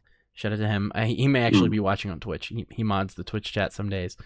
Yeah, he's he's played in many tournaments for Under Night, which is a very niche anime fighter. I'd love to have him on to get his opinion on what he thinks FGC needs to do, because he's definitely a lot more versed than me. And I know for him to get good at Under Night, all the hoops he had to jump through. Like, he had to join a Discord. He had to meet people in that Discord to practice with, because that game's old and has no practice tools, really. Yeah. So you got to learn everything, I mean, like, bro's looking up combos on a Google Doc. I'm like, holy shit, bro. Like, it's insane, Extremely niche community. So I'd love to pick his brain at some point and be like, hey, what do you think they need to do? So maybe a future episode, special guest. That'd be cool. But I think this is an easy transition into talking about games that are multiplayer and trying to be innovative. We'll see if it ends up happening. Duskbloods. Dun dun dun. Ooh, man. I would love to have talked today on this podcast about some first impressions of the game. I woke up at 6 a.m. EST to play it, and they shut the tests down. So I'm tired as fuck. Mildly disappointed. But I'm looking forward to the play test this evening. That would be cool, yeah. I'm not going to pass judgment because they let me into the play test and I haven't played it yet. But I will comment on what I've seen online. And then I'll let Glenn cook, because Glenn is not in the play test and he can voice himself however he'd like. I will be very unkind. I'll let Willis go first. I think, bluntly, this game is entirely going to depend on how'd you feel about Night Rain. It feels similar to Night Rain in a sense that it's just adding PvP, but the PvP appears to not be throughout. It's a phased-based match where it gives you tasks that you need to complete during phases. If you die, you are eliminated. If you survive long enough, you make it to a battle royale sequence at the end and then kill each other, and the winner gets to leave with all of the stuff that they have. Similar to an Escape from Tarkov or Arc Raiders style game. And all of that being in Souls-style combat. Similar to Bloodborne, particularly. I have no idea how it's going to work. That's why I really was hoping I would have the chance to have at least touched the game for a match before I could get on here, because I don't really know what to say. Even having seen footage, I'm kind of like, I have to play this before I can really understand. But I've got to be honest, multiplayer Souls game, console exclusive, it better be good. I need to be blown away this evening. And I love FromSoft. I have nothing bad to say about them in general, and I'm not against them experimenting. I know we just talked about that with 2XKO. I actually don't hate the idea of them doing Duskbloods. I just don't know if it should be we want to make multiplayer games like this moving forward, right? I have no problem with them experimenting at all. I actually think it's a good thing. But that also doesn't mean that it's going to work, I think they're not afraid of that. Like we were talking about, Riot is afraid of that. But I also don't blame them. They're working on some big single player probably, and Nintendo wanted them to have an exclusive. Threw money at them, they'll make whatever they want. But yeah, and just a quick note on that point, because Miyazaki did give a media interview following this network test. Oh yeah, and this is just off the top of my head, so I might be a little wrong. But the fact that Night Rain and Duskbloods came out pretty close to each other, I think was more of a coincidence than anything, at least with what he said. And it isn't necessarily a signal that they're moving towards these type of games necessarily. I think they know that their thing is the big single player experience that is Dark Souls, Sekiro, and Elden Ring. So, and presumably working on whatever that is coming up next, whether that's a new IP or Elden Ring 2, we'll see. Yeah, Cerulean Seas or whatever they called it. Oh, bro, that's right. I hope I that's forgot true. about that. Yeah, bro, I hope that's true. Oh my gosh. So yeah, I'm definitely obviously more excited for their single player stuff, but I also think that it's good to experiment a bit. And I think in particular with these two, you can really tell that because multiplayer is important, that they've definitely upgraded whatever the hell was going on in previous Souls games where the latency when you get invaded or you're doing co-op was just not it. But Night Rain wasn't perfect, but definitely a huge step up. Yeah. And I think for Duskbloods, this will be really important to have something that's seamless multiplayer.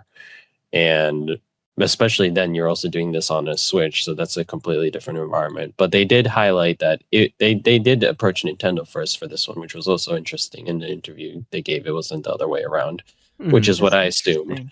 So yeah, From Software did pitch this to Nintendo. I didn't know that either, actually. So that's really good to know. That's crazy. Yeah, so, Miyazaki apparently loves Tarkov, which is funny.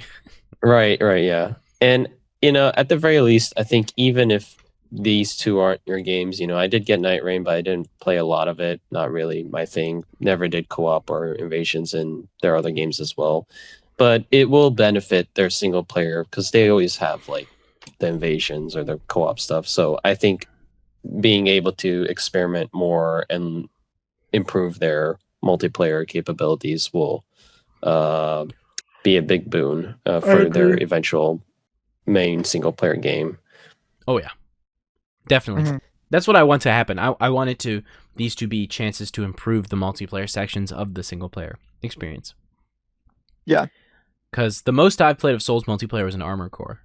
Like the one-on-one matches. Those were very fun. It was very well done, though. Yeah. Extremely well done. I think one of the best PvP systems they've ever had. 100%. I strongly agree with that. Yeah. I've heard the vibes are immaculate from people who got in and were able to play a little bit. I've heard it's very Bloodborne core to the point where it's almost like, Sony, please do something. Fuck. They make an Astrobot now, bro. It's over.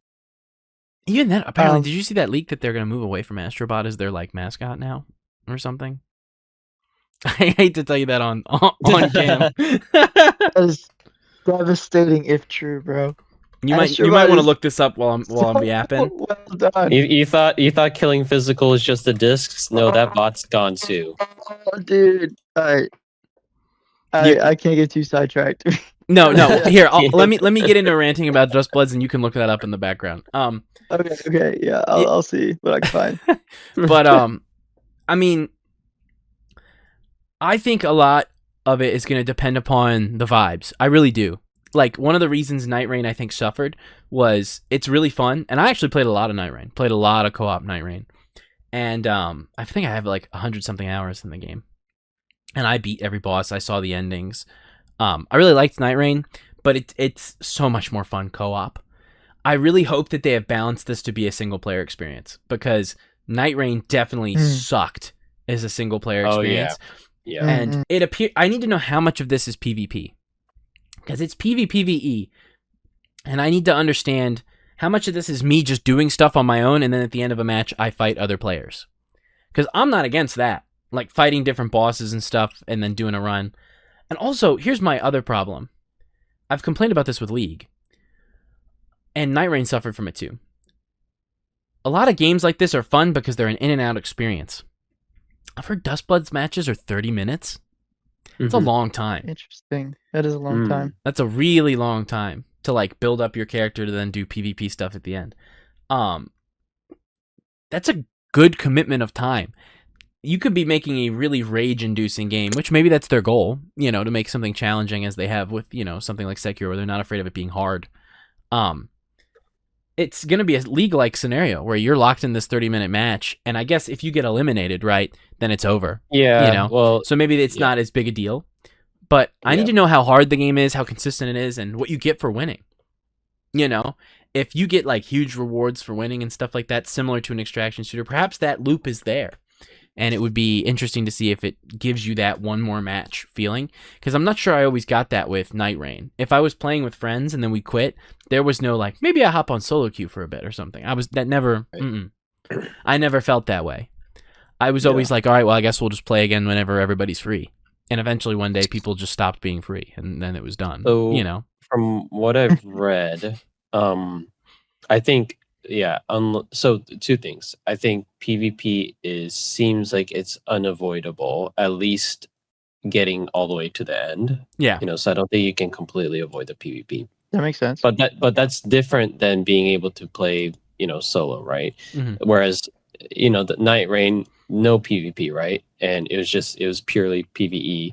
But like you said, the balancing, it was not fun to play alone, right? And then even random online ones were a bit more enjoyable, but that's usually also not my thing. I want to be able to hop in alone, even if there is PvP. I want to be able to be capable of handling things like on my own if that's the choice, right? Yeah. And I think in the interview, he said, I think they do take that into consideration. Like, okay, maybe it's a PvP game, but maybe your skills aren't quite, sweaty enough. And so I think there are probably going to be builds where, you could still probably win matches just based on how you build your characters, because it seems like you have like companions.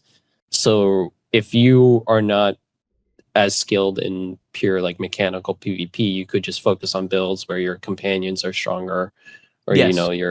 those are strengthened versus like maybe just your own character. So would be like if you do get the chance to play, the build variety that exists and how much of that can accommodate more of a solo, more of a, like less PvP focused type of play style, even though at the end of the day I think it is unavoidable. Yeah. And then go ahead. I was gonna say, from what I was doing research on it, I'm curious to try it tonight. There's classes, so there's different characters that play differently, and it appears that there's multiple ways to level up before the final PvP encounter. And I think the final PvP encounter is going to be actually give chances for skill-based expression, but it appears it's going to allow you to have a lot of cheese. This is my one hope faith I saw today. I saw 2 clips. I saw 2 guys duking it out at the end of a match and having like a Devil May Cry style parry battle against each other, where like one guy was Sekiro parrying and the other dude was doing aerial combos, and eventually the aerial combo guy got behind the other guy and killed him and won, right? That's that cool PvP-ness that they want that to have. I also saw a clip of a guy letting other 2 people fight in the final 3, and then he used a dinosaur transformation right as the other guy killed the guy to bite him and throw him off the map and win. There needs to be stupid bullshit like that for people who aren't going to put 10,000 hours into Souls PvP. Like, you gotta give people that chance. And I think having classes that would allow for that is fun. And I hope that they've balanced it well to where it's not one of those things of like, you still have a chance if you're not as skilled as someone else. Because if that's not the case, then a huge chunk of your fan base is not going to play. Because you need this game. You need this game. Clearly, Nintendo believes this can sell Switches, or they wouldn't have let it happen. Even with FromSoft approaching them, they clearly have faith in the game. But we're gonna find out. Because I'm not good at PvP, especially I'm not that great either, PvP, to be honest. Where especially if you introduce like all this latency and there's people who've like been molded and those Nintendo servers, born in bro. it, right? Yeah. So, but if you do give me a class that can cheese and cheat, I will use that. I will weasel my way out of fights. I will run. I will use the environment. I'll use whatever I can to kill the other player without relying on skill, And if they can let me do that, then I would probably enjoy that a bit more. Dude, Mark would be blocking elevators on the high wall of Lothric all day. Hey, if that's what it takes to win. If that's what it takes to win. This guy. So I am excited to give it a try. But I hope they know what they're doing. I'm going to try and play it with the Pro Controller I have for my Switch, the Joy-Cons, and then in handheld. I really want to know how it feels in the different ways of playing. But, we're going to find out. I got nothing else to say. Glenn, if you wanted to go crazy, by all means. You bet it. All right, so I'll be nice to start, right? Vibes, immaculate, right? I think the vibe of Duskbloods, very cool. I loved Bloodborne. Bloodborne was the first from software I finished. Not the first one I played, but the first one I finished. And wow, I mean, very cool. Very, very, very cool. I love what they're doing. But damn, I hate how these new games do not allow for any patience. Nothing allows you to take your time in these new ones. I thought I was gonna buy Night Rain. I did not. Purely on From Software has always been enjoyable single player experience, right? Yeah. I can take my time, I can learn things, I can do things. Night Rain kind of took that away. It forces you to follow this. I'm just gonna call it the storm. I don't know what it is. It's the Fortnite storm. It's the Fortnite storm. And it just like forces you to be quick, which you have to, like, you cannot. Yeah. I approached, because I remember playing it, and I approached it like Elden Ring, and you just die. You have to go. You have to get your upgrades. You have to fight the bosses. You know, it is a rush, and I'm like, some people like that. I did not like it. No. I think it did an interesting thing to our brain that it was put in like this Elden Ring engine, because Elden Ring is by far the slowest we've ever had. Not counting like Dark Souls 2 slow, because like life gems and the areas, those are slow. But like Elden Ring, I consider that Dark Souls 2 too. Like, in a lot of ways it is so slow. Yeah, so slow. It allows you to take your time. One of the reasons why I don't like it though is Elden Ring to me made taking your time feel unfun. Too big. I didn't like going through the same dungeon every single time, but I know a lot of people liked it. But now with this Duskblood things, now it seems like boss fights will have to be rushed again. Yes. Whereas, I better defeat this boss as quick as possible, so that some like Pussy Slayer 99 coming up on my 6 is about to kill it if I don't. I don't know how it works. But if it's like in PvP in other Dark Souls, right when you make it to the boss, the invader leaves, right? You essentially evaded the invader. You've evaded him, right? I don't know how it works here, but it doesn't seem like that's going to be an option. No, it has phases. There's phases to the match. Okay. It's like, and so, like, 3 phases. PvPers could be fucking your shit up, like, while you're trying to level up, I presume. Yeah. Like, you have to earn, I think they called it virtue points, and it makes you stronger. And then you have to have as many of those as you can. You get those by killing bosses, defeating other players, or other things. So there's just so much to go off of now. And it's like just close enough for me to be like, this isn't a Souls-like anymore. Yeah. It doesn't feel like a Souls-like. I have to charge my thing. Because Night Rain to me, definitely a Souls-like, just different. Yeah. I think the class system is okay. I wish it wasn't. But then again, I don't see how you can balance a PvP system that they're going for without a class system. That's a great point. Yeah. And so the vibes of the classes are good, right? I love the vibe of the classes in Night Rain as well. I think the Perry guy, Eagle girl, I don't know. I never heard their names, but it's like easily recognizable people that all have their own traits. I kind of see the same in Duskbloods, right? I only know of like distinct play styles and such. Guy, vampire guy, dinosaur guy, axe wielding.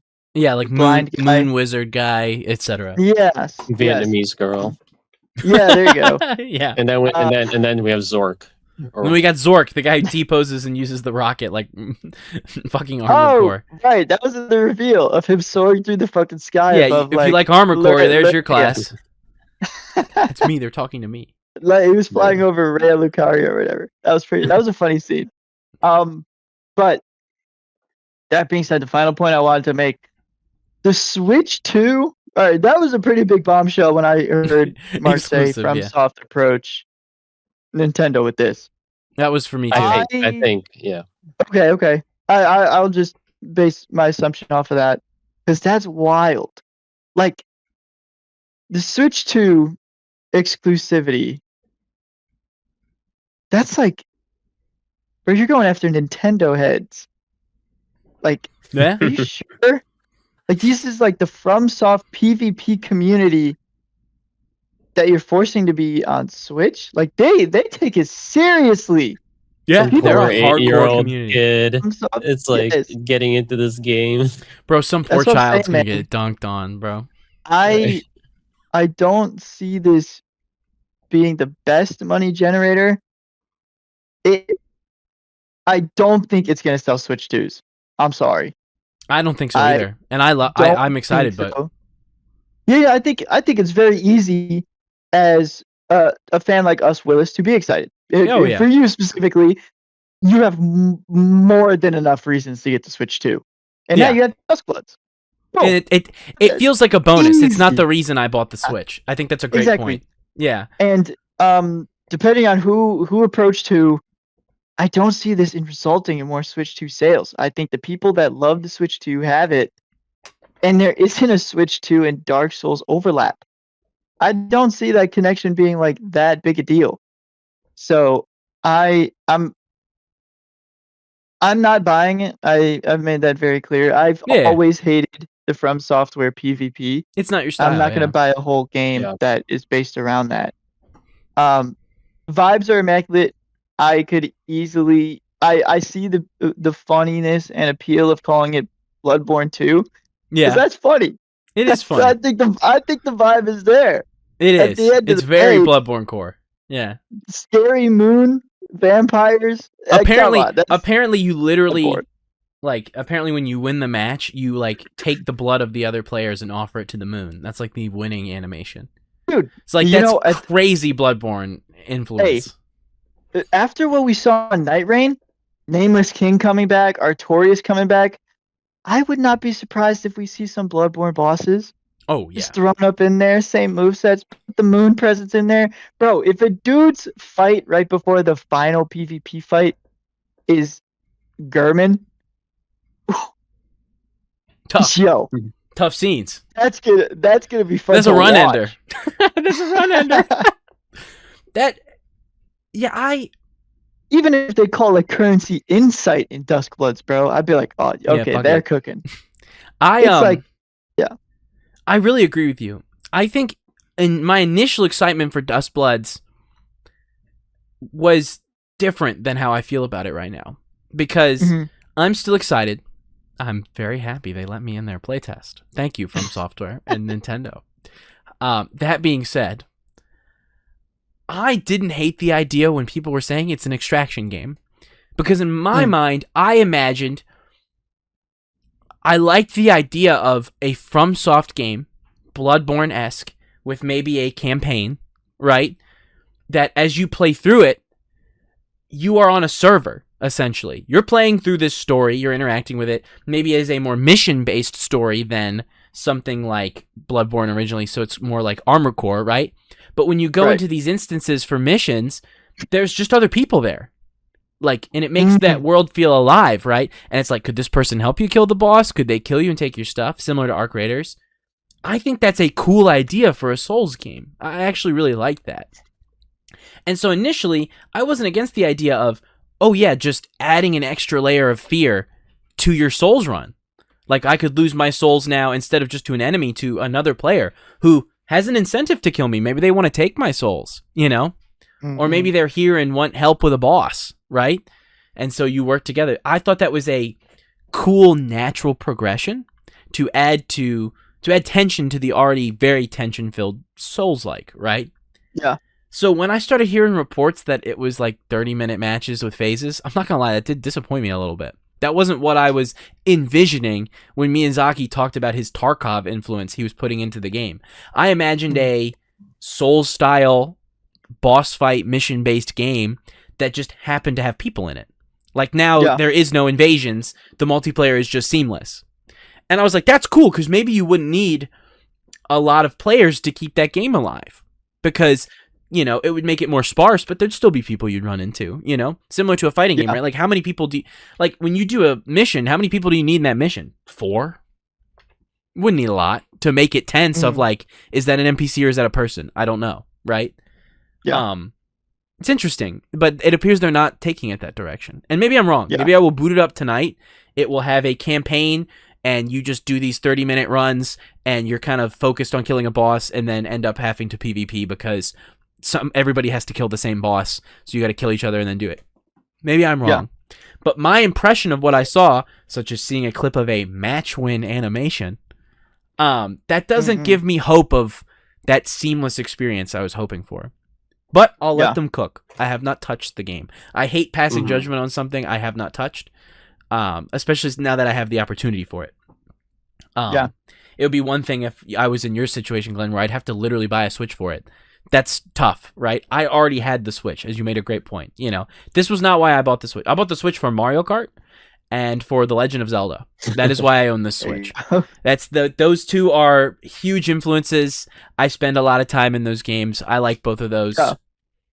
It is what it is, right? Like Switch 2 giving me Tears of the Kingdom at 60 frames per second was like, that was enough for me to want to get one. You know, I've replayed that game on the Switch 2. It's great.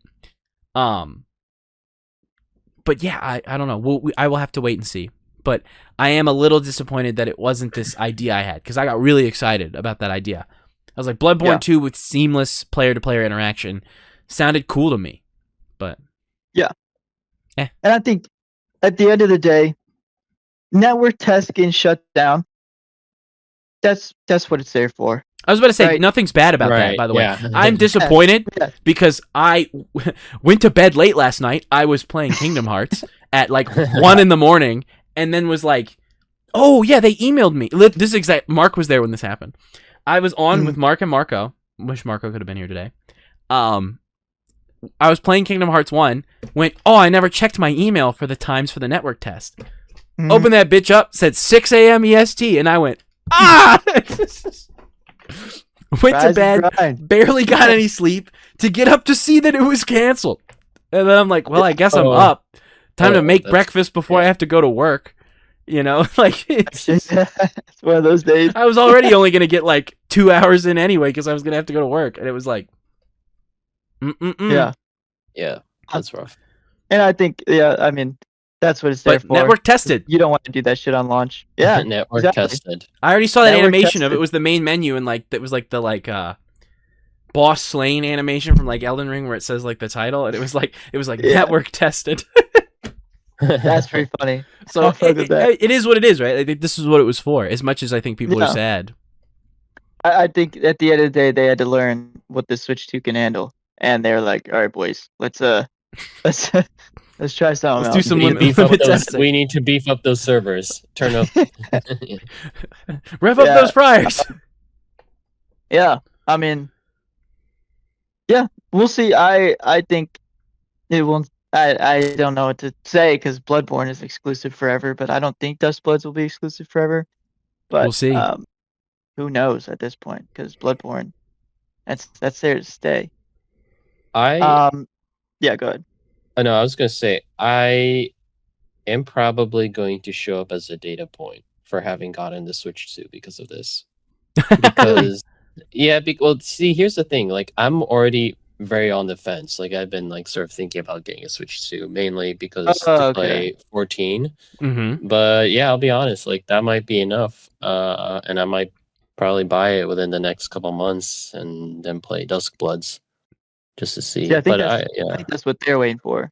So I will be a data point for that, and we'll see how many of us there were, how many Switch 2s were sold. They just needed those fence riders to get one more push off. Right, exactly. It's like, that's the thing with the Switch. Also, it's like you see these exclusives come out, and you're like, I don't really want to buy it yet. But then another one drops, and eventually there will be a game where you're finally like, fine, I'll buy a Switch 2. Yeah. And we'll see. Yeah, I mean, never underestimate the power of loving a franchise. I think is a good way to capstone this. I'll give a complete disclosure. Glenn will be disappointed in me when I say this. I was a Kingdom Hearts fan growing up. I would like to state that I love that the collections are available now, because back in the day, if you wanted to play every Kingdom Hearts game, you needed to have a PS2, a Game Boy, a Nintendo DS, a PSP, and then eventually a PS3. Fuck that. I had to work a lot of summer jobs as a kid and sell a lot of shit that I had and give it with friends or whatever and save money, to afford all of that. That was ass. Oh, all those different systems. You gotta buy I worked 3DS like now. an 8-hour job as a teenager at one point to afford a 3DS for Dream Drop Distance in the summer while I was taking like a summer class too, because I'm a clown. No, but I guarantee there's some diehard Souls people who will not miss it, even if it's Absolutely. Oh yeah, Absolutely. So the question is, how big is that percentage? We'll Because have to see.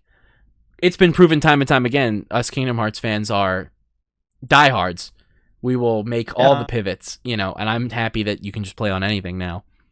We're gonna find out if the FromSoft community is as committed. Clearly, they're banking on the idea that there's enough of them that it's worth it. So we will see. We will. Very interesting. I would like to do one quick thing before we wrap up. I had a request to show my Cloud Strife Buster Sword that Marco had gifted me, which was very kind of him. It was a gift that showed up. However, I literally don't think it will fit in frame. But I'm gonna try and get it and show it on camera. If I can't completely show it in the camera frame, I'll pull the picture up. But if y'all want to stall for 30 seconds while I go grab this, feel free. Absolutely. Speaking of other FromSoft stuff, I finally beat Dark Souls 3, which I wasn't planning to, by the way. I was still, but I did tell Glenn that I will finally go back to Sekiro. I'm calling it Sekiro September, so that'll be big. It's going to be a big month where I will surely beat Sekiro in the month of September. I'll start a new game because it's been a while. I only got past the first boss anyway. Yeah. But yeah, that'd be good. I did. I logged back into Dark Souls 3 and just went up to because I already have him unlocked. So went up to Soul Cinder, gave him a couple tries. Actually didn't take I didn't count, but it didn't take too long. Definitely a couple tries, getting back used to it and remembering the moveset. But yep, got him. Did a ending. Do you remember which one? So I remember because I'm always a simp. So I used to do the simp endings. Okay. There was a bonfire, but then there was a marking on the ground. And I'm like, I think that's a simp ending. So she showed up. Yeah, she showed up and she turned off the lights. And I'm like, okay, it's getting real dark. Should we turn on the lights again? Or here. No, that didn't happen. So I'm going to try and do this for 1 second. Good luck, Los. This is going to be interesting. Turn my camera back on. Okay. This thing's huge. To put it in perspective, I'm sitting in my chair and it's still as tall as I am. It's real metal, which is insane. Oh. I'm going to try. I have to take my headphone off for this, I think, but I'll stand. Okay. I just hit something on my desk. Let's move that over there. It's massive. It's actually like insane how big. Damn. It's real metal, so this thing's like heavy as fuck. It has gemstones. And if I stand far enough back, I think you can see all of it. But even then, it's like next to me. It's almost as tall as I am. This thing weighs like 40 pounds. God damn. Oh my goodness. It's ridiculous. So big shout out to Marco. Not to interrupt. Huge shout out to Marco. That's really generous, Marco. That's insane. Right here, one second. I'm going to move it back because I have nowhere else to put it. No, that's sick. Yeah. Yeah, I was gonna ask. You noticed the song that played when you fought Soul Cinder, right? Of course. Song? Yeah. Good, I was like, yeah, there we go. Died immediately, but yeah. And I know I've said this before, but that is your character from Dark Souls 1 if you link the fire. So I love that boss fight. I think he's better than Slave Knight Gale at the end of the DLCs. So yeah, I was gonna because I beat the game and I'm satisfied with that, but I'm obviously not done. So, Yes, yes, yes. I did that and I'm like, okay, let's give old Nameless King a try again. Oh yeah, I That forgot. that one's tough. And to be He's tough. fair, I probably need a couple more levels. I don't think I'm nearly good enough. Like phase one is I can usually get down pretty okay, but his phase two, it's like I need to see it more. Like Yeah. he is relentless. I do like no damage, and he just kills me. So phase two Yeah. is the real tough part. Hopefully that's only 2 phases. I actually don't remember. Um, then there's Sister Freed, which to be honest, I don't think I can beat her without the summon. So I don't know. I'll try, but because I remember because I was playing a couple months ago and I got to Sister Freed and I was Yeah. trying not to use the summon and she's tough. And then just out of Yes. curiosity, I did the summon. Yeah. And I got to phase 3 easy. And then I was like, well, that doesn't really feel satisfying. And he was still alive and I was going through phase 3. I'm like, okay, let me not do this. So I killed myself. But she's tough. Yeah. I'll try to beat her without the summon, but that might be tough. And then before I quit for the night, I started the Ring City DLC. Right. And I hate it. That was really Awful. fun to watch you do that. Terrible. You were getting your ass beat. Awful. Awful. I don't think I'm even in the Ring City proper yet. I'm still like on the outskirts, and it's terrible. It's a hard But DLC. no, It's a hard DLC. that's not fun. And I'm like, I think that's my main issue with Dark Souls 3. I really tapered off at the end. I think overall, I enjoyed like the first 80%, but these last where it's like you've kind of done. I think I've done almost everything, and it's just these tough cookies left. And yeah. True test of skill at the end. Yeah, well, we'll see. I at least got the credits, so I can say beat it. So I don't feel bad about not beating it before starting Sekiro, but I beat it technically. That's true. So that is done. I'll probably eventually finish it, but I'm not gonna let that hold me back any longer from finally starting Sekiro. Yo, So exciting. That's over, out of I the way. cannot wait. Mm-hmm. That will be truly my biggest test of patience ever. Is waiting for you to see the credits of Sekiro. Oh But man, the you might have to be patient a little longer. You might have to still be patient. Even with me playing the game, it might be Mark, you another have test of endurance. 3 months, and then when GTA comes out, that can be your like break. If Mark doesn't finish in September, I don't know what I'll do. I'm like, what? The thing is, I don't know what to expect. Like, even if I'm playing like constantly, like I don't know what to expect. So I'm trying to think how long Sekiro was compared like to the others. Shortest. It is Really? shorter. I remember. Shorter than Dark Souls 3. Okay. Definitely. Yeah, But that's what I was gonna say. it's like. Because let me see. I guess it depends how much of the optional stuff you want to do. That is true. Yeah. There's a lot of optional content in Sekiro. There is a lot of optional stuff in Sekiro, but to the point of like Dark Souls 3 still has like double the optional. So the crazy thing is like Dark Souls 3, I have 56 hours in. Yeah. And the first one I have 41. But the weird thing is like Dark Souls 1 felt, I mean, I don't know, like Dark Souls 3 in a way felt relatively short, and maybe that's because I took so many breaks and I forget. But it didn't. I'm surprised by that number, that 56. Like I thought it would be closer to my Dark Souls 1 playthrough, like because Dark Souls 1 felt like a longer experience, but that's probably because I actually did play it in one playthrough. And Dark Souls 3, I fell off a couple times. So yeah, we'll see. So if Sekiro is shorter, then unless something tragic happens with my skill. I definitely could be. I don't know, because I've replayed Sekiro more times than I can count on all of my hands. Mm-hmm. So it probably feels very quick to a guy like me. But yeah, I don't know. What I'm afraid of is like every other boss is like the Twin Princes for me. And there's no shot. There's no chance. I think it will be quite the learning curve for you, Mark, to be honest. But I think once you get it, once you get it, it's not so bad. Well, as long as I don't have to learn parrying, then it should be fine. I hit like a You're funny as perfect. fuck, bro. I hit a perfect ninja meme of. Yeah, no. As a matter of fact, you might have to do some light. Dudes be like Sekiro's kind of hard, and you see him dodge roll. light pairing, okay, but like I don't know, once in this a while, I'll get these iframes. It's like, oh, you don't say. This expedition game's hard, bro. They just hit me and I die. yeah. As long as I don't have to unlock that Mercury counter or whatever, we don't need Oh, that. yeah, no, that's definitely one of the last you should go for. Yeah.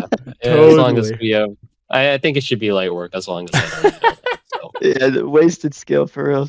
yeah, Much don't need better to. study it somewhere else, like the Nightshade Dash. Right. Yeah. Let's let's be real. Yeah, I think it's gonna be a bit of a learning curve, but that's okay. I cannot wait. Oh, All right, we want to wrap it up there. Yeah, I think sounds so. It's getting late. We're hungry. So That yeah. was the Buster Sword. I hope you all. Yes, I'm glad I got the chance to show that. I know people had asked. I did want to show it. I was worried I wouldn't be able to make it fit in camera, but I think you could get a rough idea of how big it was. Yeah. Because I could show a photo, but even then it doesn't do it justice. Totally. But yeah, thank you all so much for watching.